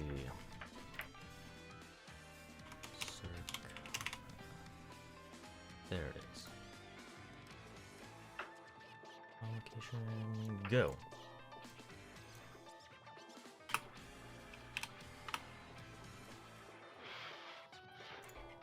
And right in the center, you see the holy symbol of Serkava, the god of fate. And he says, put your hands over the symbol, and this will be... And Serkava will be able to judge this pact and see whether or not he gives his consent as well to this deal. Do I Okay, before believe him anyone- that this is gonna work? Can I roll an insight check to see if I feel like he's changed the deal in some way? Yes, you can roll insight. You should also roll history. Let's see if you've seen something like this happen before. On top I of do not insight, hesitate. I place my hand on the symbol. 18, and also roll history as well. history, 14. Not bad, 14. So, To seal it, I prick my thumb and I put my thumbprint in blood at the bottom. you don't, well, when he sees that you're going to go prick your thumb, he's going to say, that won't be necessary. A god can see directly into your soul. He does not need a blood sacrifice like some demon. Tim, I have a history question for you. Based on my experience, will this contract overrule my own symbol? I do not want to be tramp stamped by multiple gods. So this isn't going to be giving the... Okay, will this override your current symbol? No. You can. It's possible to have multiple symbols on your body from multiple different gods. Mm-hmm. I only want one symbol for one god. I have loyalty. It's just my And- character. Would he expect this contract to leave a symbol? Would this leave a symbol? In this particular case, probably not. All right, I'll take the risk. So, with very firm focus of, like, I serve one god, I am agreeing to an exchange of goods, not to accepting your symbol. I will, in good faith, put my claws, gently on the paper, and focus on the paper. Okay. I will And- as well. And just to wheel back around and ask Rafayel's question. Okay. So,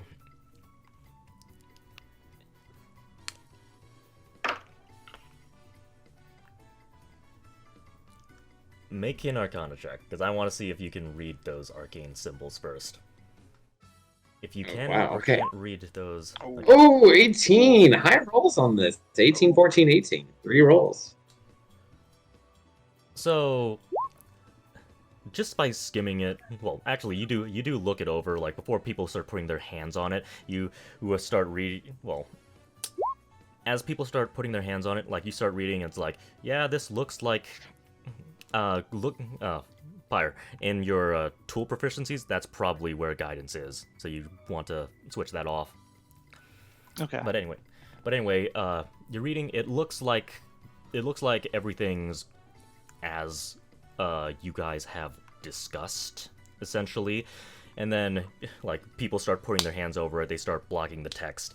But the gist, from what you could gather, is yeah, this is what we agreed to.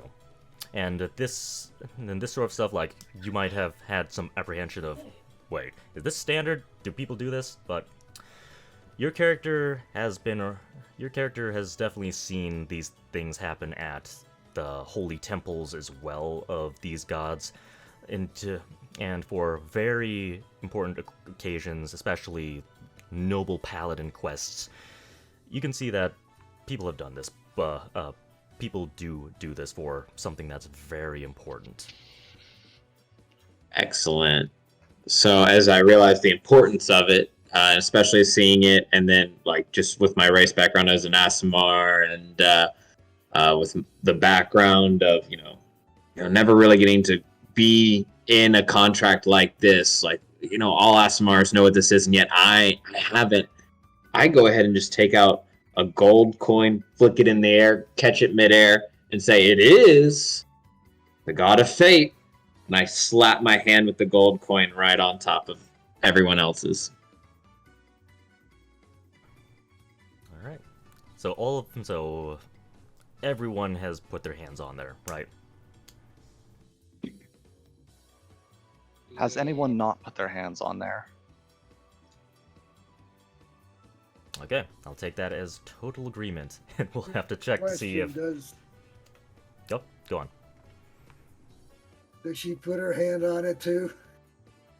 No. She's not a. She Okay. doesn't consider herself a part of this. I'm literally watching. Like she's just watching with big interest, but you know that she is not a fighter, and her mother has not given her any. Has heavily discouraged violence directly from her. I was watching to see if she tried to do that. But yeah, no, she is seems to want to interested. get into things. Yeah, she is interested. You do see her like leaning really close over your shoulder, and you probably do push her back just a little bit gently. Make sure she doesn't reach out. Yeah. All right. And you all put your hands on top of the symbol. It glows. It glows. And you do hear the voice inside all of your heads. Ah, I see. So you all desire a boon from me. You all are willing to embark on this divine quest. I see. Very well. So long as you help return the power of lightning to me, then yes, I will grant you the ability to cheat death, a reversal of fortune as I put it. He wants the power of lightning? The power And of how do we get you said power of lightning? The power of lightning, it is currently in fragments. You will need to seek them out, partially using that watch, I'd say.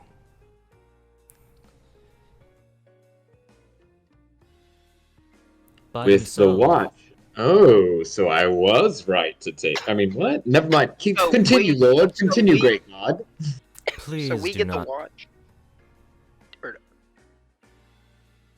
seek the You're, you're likely going to be seeking them out with the watch, yes.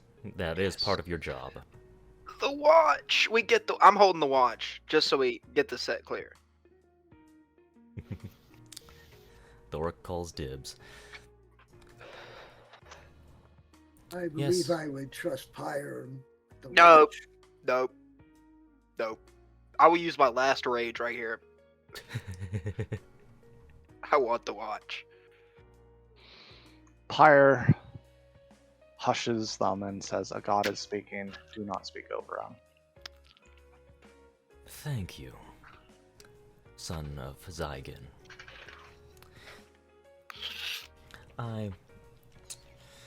Yes. If you find these terms agreeable, then you will get the watch, you will get your boon to cheat death, and depending on how good of a job you do, I will allow you some good fortune for the upcoming events ahead.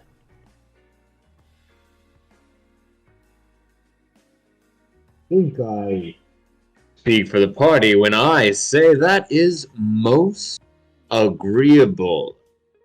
I am humbled to be in such a present. If you get the watch, I get the dice, motherfucker. And yes, I know that your time is limited, so might I say, may fate be in our fortunes.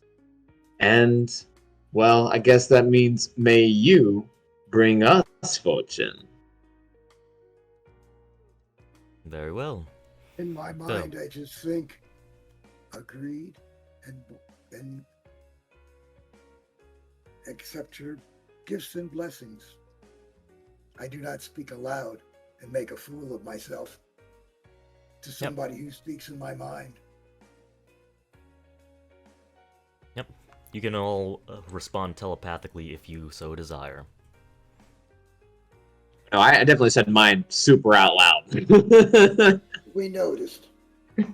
I laugh. Well- So, first of all, the god is speaking in our minds, right, DM? Yep. Mhm.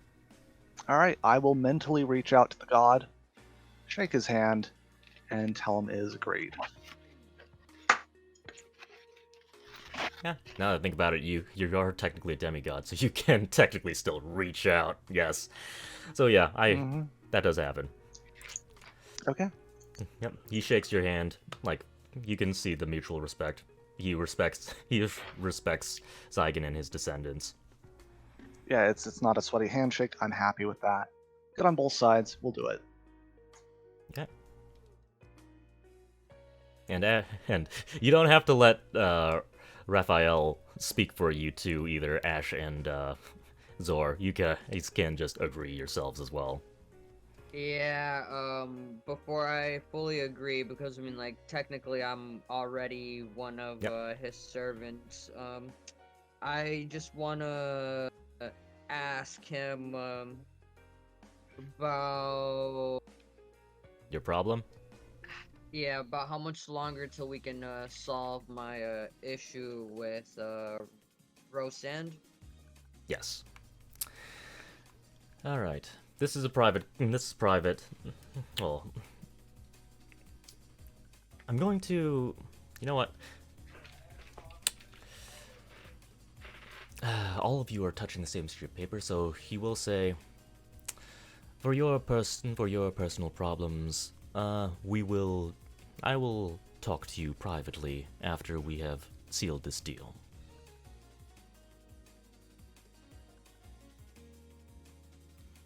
I'm okay with that. I'll even take my headset off. All right. You all have accepted the deal, and we'll have to find a way to include Cool Cat because she's missed. He. Damn it. Definitely he. I forget if the character was female because I believe that was in the application, or if I'm mixing it up with a From the different picture, one. I think it's a he, but yeah, it's just go with he. Go with he for now. Go if he. I forget. All right. With cats. All right. Interesting. So, the deal is sealed. Your job will begin tomorrow. I expect greatness out of all of you.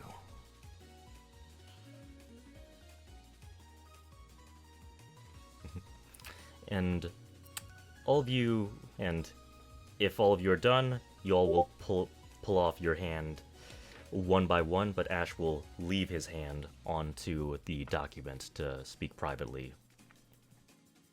Alright. So Ish, do you want to actually talk privately, or do you care about the others hearing? Let's go private. Alright.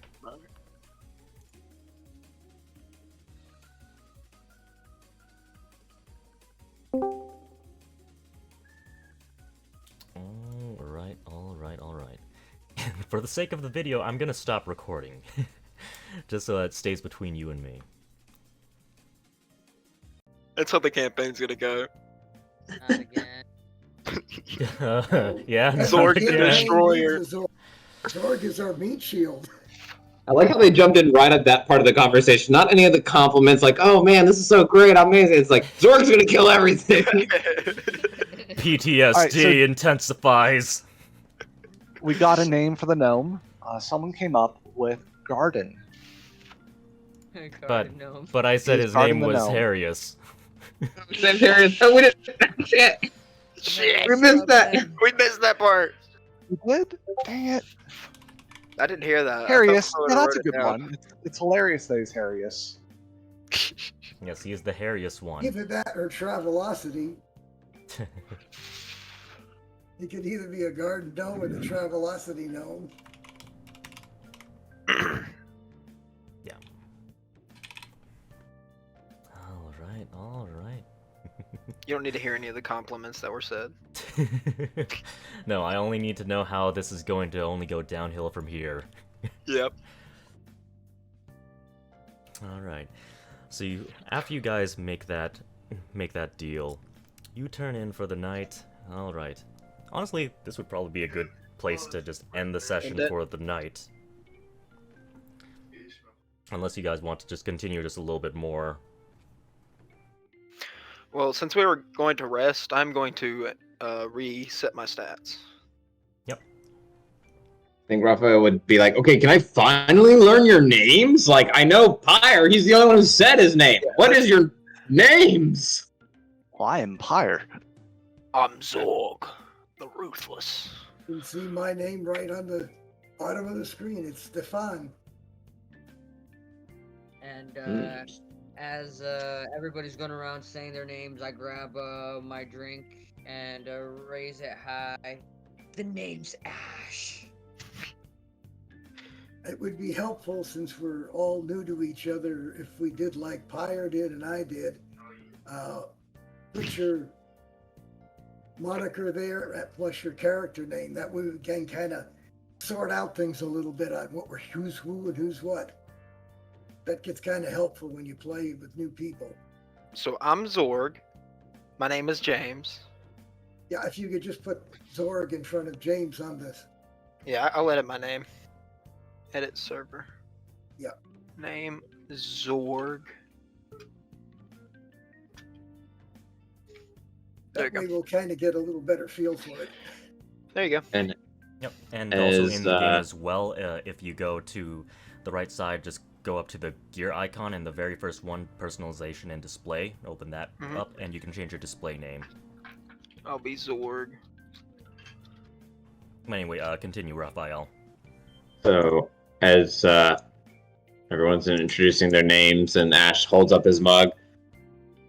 I'm Raphael, and I need a drink too, and if you get the watch, I get the dice. I wasn't kidding about that. And to our victories and our great fortune, and most of all, to cheating death. Huzzah! Huzzah! Huzzah! So I'm gonna do some character development here. So Zorg's greedy. Just so you know, Zorg's very greedy.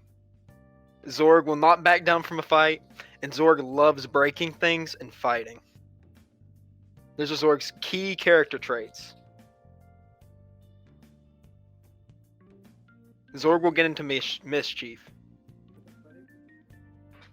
Raphael will keep trying to pull him out of that mischief because he loves being in the spotlight in the worst of ways. As you could tell by the session, I spent most of it being as dramatic as hell and like getting people in shit, apparently. Yep.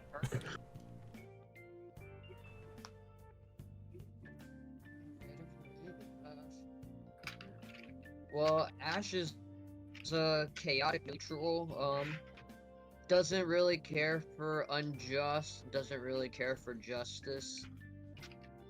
Just doesn't care for over abuse.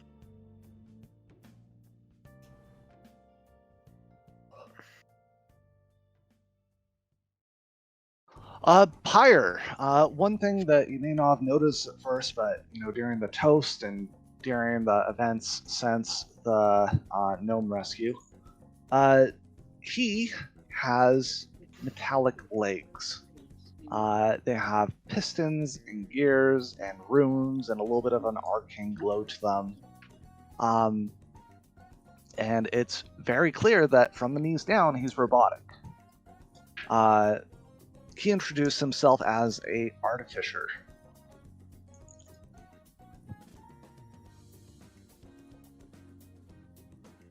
Ishmael? Stefan will tell you he will not rush into combat as Zorg will. He has a caster. He casts spells. he will solve problems sometimes. And if any of you are interested in buying any properties in Westwich, let me know. I can make you a good deal. We're selling off some of the estate.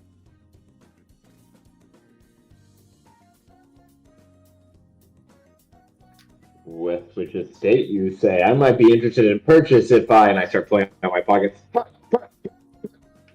If I had any gold. How much gold does everybody have? Well, the DM said we started with some extra gold, didn't we? Well, Yes, some if I- people if Yeah, but did. you could buy stuff with it. I started with 10 gold pieces. Add another 150 gold pieces to you. Ah, And you Yep. can buy stuff with that from the book. 175? Then? I had 25. Wait, you said 150, right? Yeah, add 150 to whatever gold you have right now. Yeah, I started with Flat 10. across the board for everyone. I've made 15 gold, boys. Zorg's getting bank. So, I went -4 because I tipped the guard because I liked the way she handled the situation. What the hell? I can't believe I just did that with my character. Hey. How much background Yep, gold yep. did you start with? I'm noble. Y'all are all richer than me. Well, that's Probably. because I'm authentic. I was I'm I'm a charlatan man. back. I'm I think I started with Slowpoke 15. rogue. I'm a soldier background. All I have is 78 gold. Plus the 150? Am I supposed to add that as well? Yeah. Is that what you started with? 78? I believe you've already Ish, I believe, didn't you get some, didn't you this is basically to put all the other players on the same footing as you. You already had a bunch of different gold rewards, right? From the I'm pretty previous sure you sessions. Because of that last mission and that last episode that you and I had with the previous group, since it was redconned, I think we had said that I was gonna give back the 300 that I was supposed Yeah. to have Yep. gotten. So all I had was 78 with as much that I have spent with the previous session. All I had left was 78. I'm fine I with mean, him it should- having more. I mean, fine. he's He's a been here thief. longer. He's a servant of fate. Like, it makes sense. I mean, Yep. you have had some other benefits, like you do have the bag folding as well as all the other stuff that you've learned. It's just Yeah, I was gonna it's a- say, Like, I don't someone have pulled out to a bag of get, holding. I was like, what the fuck? I don't have to get like the whatever other number they were getting. Like I'm fine to just keep like where my stuff's at. Yeah. Yeah. All right, just making sure it's where I was at. 'Cause yeah, I heard 150 for everything. And that was for the new ones to get them up to snuff where they could buy a few things instead of just Yeah. starting the scratch. All right, How do we Like, look at a shop? Instead of plain armor, you buy one and up on or something. So basically everything's just market price. So in the journals tab, I do have in the rules and notes section, that does have all of the official rules. I'm going to just publicly show them. They've got all the prices next to them. There's the tools that you can learn that lets you do other things like alchemist supplies that lets you brew potions or do herbalism stuff or neutralize acids or poisons, stuff like that. You got your armors, your weapons, and then you've got all of the general adventuring gear like grappling hooks or rope, manacles, torches, lanterns, other stuff like that. There's also other stuff like potions that you can buy. Okay. So I've got, so in the rules and notes sections, I just have the basics of what's in the player's handbook. Sweet. So since I started with a veal, I'm gonna buy a drum then. Okay. As the bard, and then I'll also buy something else probably. Do you want us just to like message that, or should Yeah. we play that out in session type of thing?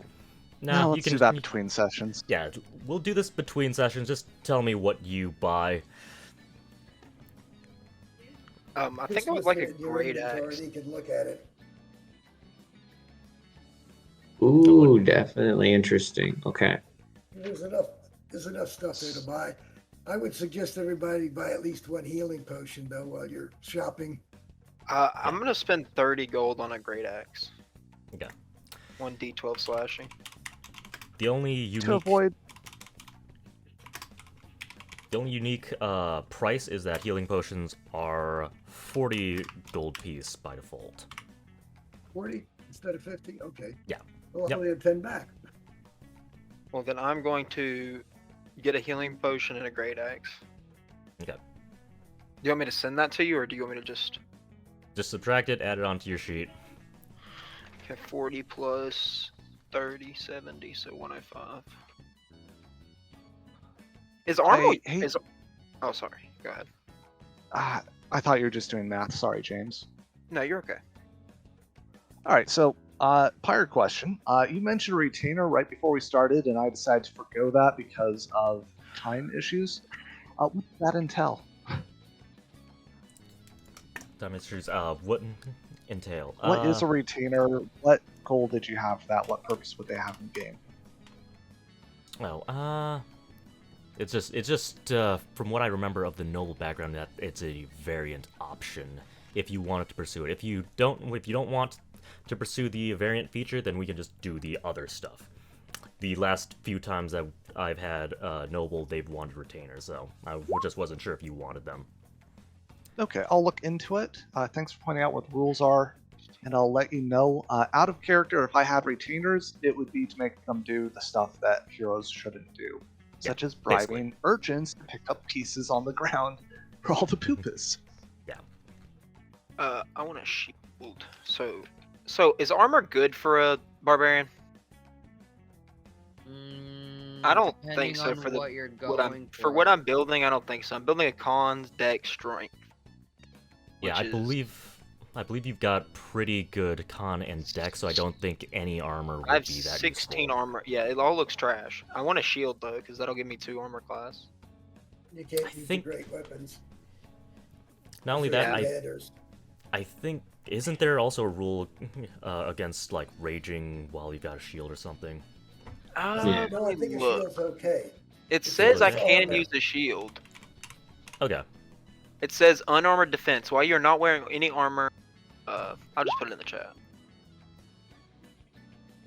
You can use a shield and still gain this benefit. Okay. And I don't think anything in my rage says that. I can put it in the chat as well. Okay. Yeah, it should be fine. You can use the shield. You just can't use you can't use any of your great weapons. You can't use the great club or the great So- axe because that requires both of your hands. Okay. That works. Yeah, I'll just be more tanky then. I don't need the great axe then. Okay, then you can settle with something like a long sword. Yeah, look, Longsword. I want to find something that's better than the battle axe for...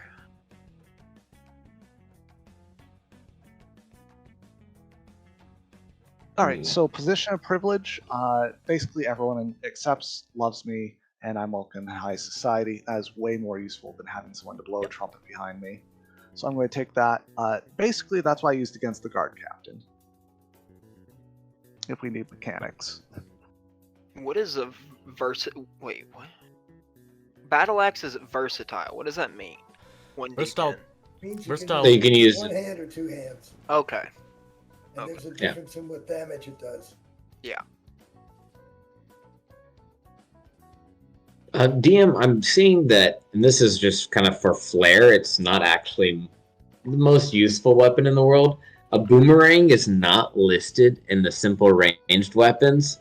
Could I buy a boomerang? I suppose you could, but how do you want it to function? Do you want to literally just be? Oh, like a it's shuriken, actually, or I have it in actually come D&D back? Beyond. It's like an actual, item in D&D D&D Beyond. I'll just copy and paste it over. Yeah, And just- if you don't want it, then that's fine. No big deal. Hmm. It was more of a flair thing because I was like, how can I get a weird simple ranged weapon? So if we're looking at the same thing, it's basically it's 1d4 damage, has good range, but on a miss, it returns to you. Yeah. Good. Okay. Yeah, it's a 1d4 bludgeoning, range 60 to 120, and then if you miss, it just returns to your hand. Yeah, So that's fine. basically, it's a poor man's sling. So Yeah. that's way That's cooler it. than a sling. Depends on how you Since use I your still have sling. my herbalism kit, what would I need to do to like make some potions right now? Oh yeah, you can technically do that between long rests, can't you? So, Yeah. Hire, how does the artificer work? Like, how do you make stuff? Let's let him answer the first question about the potions. I'll get to you. Let's just say I remember messaging you the details a little bit earlier. So I'd say would be half of whatever the thing you wanted to. It would be half the GP of whatever it is you wanted to make. You'd still need to make a check. Let's say wisdom is your is the one that you need to do for that check. Proficiency for the herbalism. Yeah. So just roll your alchemical supplies, select wisdom.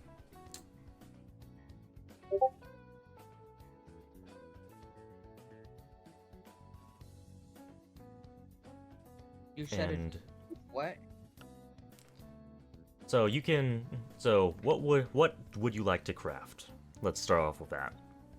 I guess just minor healing potions right now. Healing potions. Okay.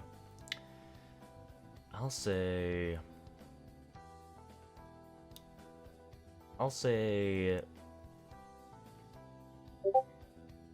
guaranteed success. Guaranteed success if you only make one. If you want to try to make multiple, then you will need to make a check. And if you are going to craft them, it's going to be 20 gold pieces each for every single potion you want to make. The ingredients. I guess. Now there is finding ingredients out in the wilderness by making survival checks, isn't there? Yeah, technically we could do stuff like that. He also has some magic mushrooms, but those are more for unique poisons if you want to go down that route. Pyre.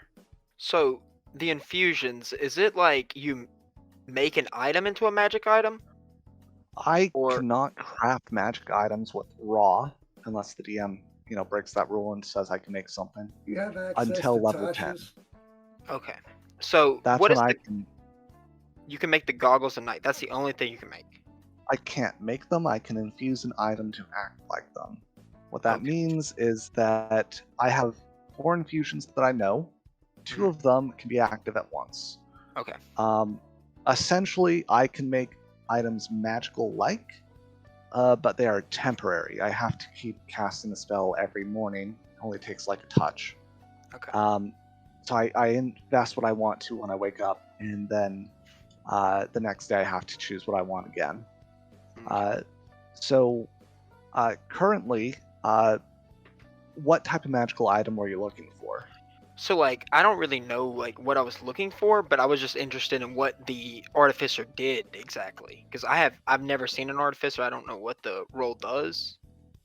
Okay. Do you have any access to Tasha's cauldron? It's got a real good description in there. Yeah. I am essentially a spell-casting tank. I am a half-caster, so I don't have as much access to magic spells.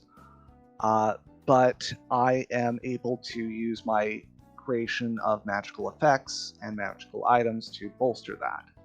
Okay. So I'm not opposed to sharing my abilities. Like, there is purpose in going like, this guy's really good at hitting things, let's make him hit them harder. Yeah. I am limited in the items I can make and in the abilities I have. The little link I just posted in general chat. Yeah, I'm looking at it right now. And then I will post the ones I wrote down before the game on recipes I know. Basically, +1 to damage and +1 to hit, +1 armor, plus 60 feet of dark vision, and then the ability to add intelligence to strength checks. Okay. So you have the Goggles of Night is one of your magic items, which is the one that gives you dark vision. You have Enhanced Defense, Enhanced Weapon, and you said one other thing? So again, post in roll 20. Armor of Magical Strength, Enhanced Defense, Enhanced Weapon, and Goggles of Night. Okay. Armor of Magical Strength is towards the top of the list. Okay. Let me go to that chat.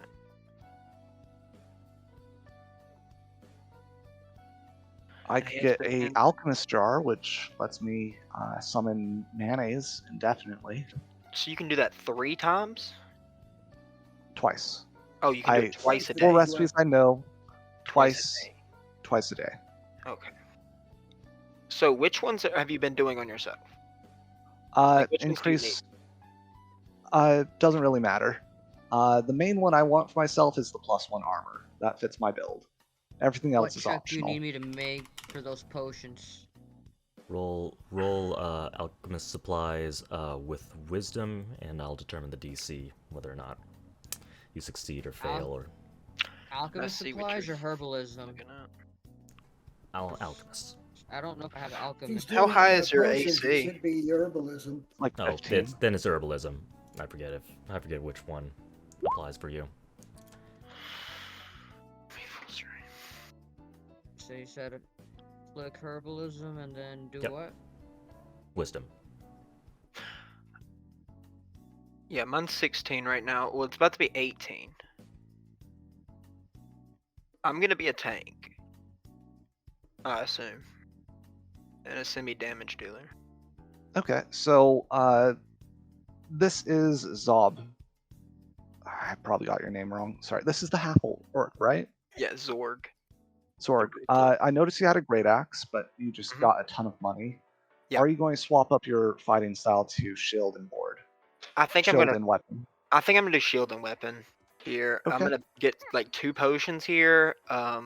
I didn't get the great axe. I was gonna go damage, but then I looked at it and it's really not that big of a bump. Yeah. I think it's better to go AC here. Okay. So what I can do is, because I have low hit dice, it's a 1d8, you have a 1d12, it makes sense to make you the tank. Okay. So I'm okay with giving you a bonus of +1 to your armor, and then +1 to your shield, which gives you a total of +2 AC. That's the maximum I could give you. Okay. If anyone else wants something, I am welcome to that, but you'll have to share and talk about it. If we're ever not around and like you skip a week or something, I'll just invest into myself. It's not a permanent thing, it's a daily thing. Yeah. Where would my shield go? Would it go in my weapons or would it go in my bag? It would go in your inventory, and then you put the blue check mark next to it to show that it's equipped, Okay. and it should automatically calculate it into your armor class. Armor works the same way, so if you equip like hide armor, it would automatically calculate that. You don't have to put it into an armor slot, it's just in your equipment.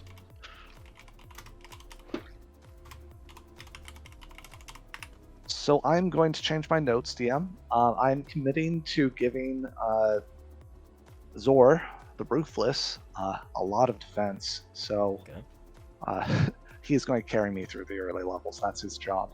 All right. Yep. And I will agree to defend you and protect you. All right, great.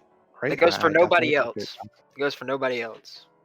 How could you not protect me? Oh! What can you give me? I can give you the watch while you give me the dice already. I give you the dice. You can have the dice. Take the dice. But I'm taking the watch. That's a deal. That's a different kind of deal. All I want is that freaking dice, to be honest. You can scam a lot of people with those dice. There's a reason, though. There is a reason, I promise. You just have to wait. To be honest, I didn't even add the dice to my inventory. Good thing you remembered, because I would have probably forgotten about them. Puts him into his. Can I have the magnetic cup then as well? Am I allowed the magnetic cup too? You can have the magnetic cup too. Yes! And the weighted dice, the magnetic cup. and you have. I can give you the cards. The 3. This is Stealing the is dream. bad. I gave you the whole gambling set. This is the dream. Mission accomplished. All right, Raphael's gonna die next session. Oh, I have What? I have 19 AC now since Pyro's gonna give me 1. I got 2 from the shield, and I have. I'm giving you +2. Oh, you're giving me +2. 1 on your shield, 1 on your armor. Together, that's +2. You get You're 2 not gonna take infusions any to for raise your armor by yourself? +2. So wait, okay. So my shield gives me +2, and my armor. I don't wear armor. He That's the doesn't thing. have- Yeah. Oh, you don't wear armor? Yes, I No. can use it on myself. Yeah, that's the thing. I don't wear Haha! armor. Okay. Yeah, my character Barbarians are gets way, different here and there. way, Fine. way more defense without armor. It's my Constitution plus my Dex, so that's 6 points of armor plus base. Okay, so you get +1 armor from your shield. Yeah, plus That's 10 been plus enhanced. 6. Yeah. Well, no, I get 2 from the shield and plus 1 from you, so that's 20. Or 19, I think. 19 Yeah. probably. What it does is it makes your shield a +1, but it gives you 3. Yeah, from so that, it's plus plus 3. your- So yeah, that's right. If I had armor, it'd be a +1 as well, but I don't have any armor. Do you know how to set that up on your character automatic? No, I just did it manually. I put Okay, shield it's, down. It's going to disappear tomorrow when you log it back in. Go to the first sheet and you see the little gear over next to spells. Over next to spells. Give me a sec. I gotta increase the size of this. Like on my character sheet. Yeah. No, on your character Yep, I got sheet. it. I You clicked see it. the little gear? Click on that. Yeah. And then it's got a lot of different categories. Go to the center grouping and go down to armor class tracking. Yeah. Automatic. Click custom Okay. or click it and hit select custom. Okay. That's what it's on. Yeah, Now, I think I You set got them all a as plus default. 3, so make that a 10. Yeah. Plus dex, plus con. It's a 10 base. No, it's a 10 base, but you're adding 3 to that because you're using a +1 shield. So So the make it a 13 base, yeah, and plus the dex and the okay. okay? And it'll do it automatically. If you put it in there manually, half the time it won't show up the next time you log in. Okay. This makes it work automatic. Okay. There's a lot of little tricks in this thing. Some things don't work that they say do. Yeah. I've been making a homebrew game within this game. And they've broken a lot of things and made me panic quite a bit on that home game. They changed how character sheets work, and I know full well what they changed. No one else would notice. I've noticed a few things already. One of the big things that they've changed is that character sheets won't load in all of their stats until you actually either access their sheet or do something with the sheet. Which is useful for most games, because it speeds in how players load in. But for my game, that's actually a nightmare. So I'm going to kill and revitalize this call. I need to go deal with family. Cool Cat just got back home, so he'll probably be joining the call if you guys want to say hello to him. Okay. So there's a reason to stay.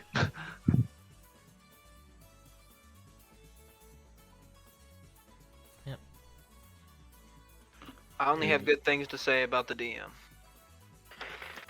This is a lot of fun. Had a great time. I think if this is the end of the session, then I'm gonna go ahead and head out. I got a little bit of headache brewing, and so just hope I'm not getting sick. But I had a lot of fun. Thank you so much for the session. You're doing milestones for Yeah. advancement, right? Basically, yeah. Okay, so you don't need to worry about XP or any of that shit.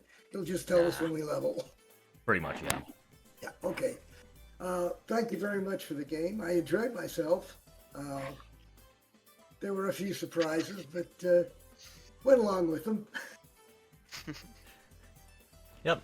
I mean, it was fun. I wasn't sure how my scenario was gonna work out because I knew I wanted to run this in a way where you guys insert yourselves into the story I think it worked haphazardly. perfectly. Oh, that was so much fun, though. Yeah, that was a good fun opening. Instead of you guys meeting a bar and showing up, which is the usual thing. I really liked Excellent it. job. Had fun. Y'all have a great night. Good night, man. Take care. So, I have a few questions about how you're gonna run this, right? Like, I don't care how you run it, but I was like wondering how the leveling system would be. So, is this gonna be like kind of fast paced, or is this gonna be like, are we gonna plan this out weeks, and weeks? So, the pacing of my games are typically a bit slow. I'd probably say you can probably expect a level up either at an end of a quest or if you've made sufficient progress to that quest. Okay. And I'm back. Good night. Because I would hate Again, for. thank you again, and we'll see you next week. Good night, John. Good night, John. But like, oh my goodness. Who you're playing with? It's just a game. Yeah, it's introduction to the main plot of what's going on. Get the party together. Yeah. What the hell? Like, I don't know everything that's going on. I don't know how that's going to play out, but I know you didn't prepare that NPC. Yeah. So that was cool. Oh yeah, Yep. it was really fun. It was fun because I knew a general idea of what the central tension was going to be. I just didn't know. I was just trying to play along with all of you guys and trying to steer this all into the end point I wanted. Trying to bounce between all points of views and all players. That was masterful. Like, you spent seconds on each player, giving them the spotlight, but you didn't leave anyone out in the cold too long. Except for me, but that's my fault for not speaking up. I was the last one to join. And I still got this beautiful entrance that just slid in perfectly. I gotta say my bit. Like, See, someone's gotta be last. I feel like Ishmael got the smallest part. I don't. He's about. I wanted to see everybody else. Sean. Been here for a minute. Hey Ishmael, you want our jambalaya? We cook jambalaya. Yeah, I can definitely swing by here, I don't know, in maybe 15, 20 minutes. I don't know how much longer. He said he's we'll coming by in stay 15, 20 minutes. Don't know how long we'll stay on. Jeff said it's your Yeah. bedtime, dude. I don't Jeff go said you to have to work watch the till kids, dude. Saturday. You have to watch don't the ha- kids, I don't man. have to watch them. I just gotta go drop the 7-year-old off at school in the morning. Oh my gosh. He's gonna drop the 7-year-old off. In the morning. I don't know. As long as he's there by 7:30, we're good. As long as he's there by 7:30, he's good. But I've had a lot of fun playing with all of y'all. It's really nice to meet all of y'all. Do you want me to just is it fine if I call y'all by your tags, or do you want me to call you by name? Don't matter. Either's fine. To me, it don't matter. Okay. Tag for me. I do have a name. I'm not named Bones, but it's just so confusing. And having 4 J's in chat is just going to be irksome. Like, seriously, there is one person at the place I work whose name does not start with a J. 1 out of 8 people. It's rough.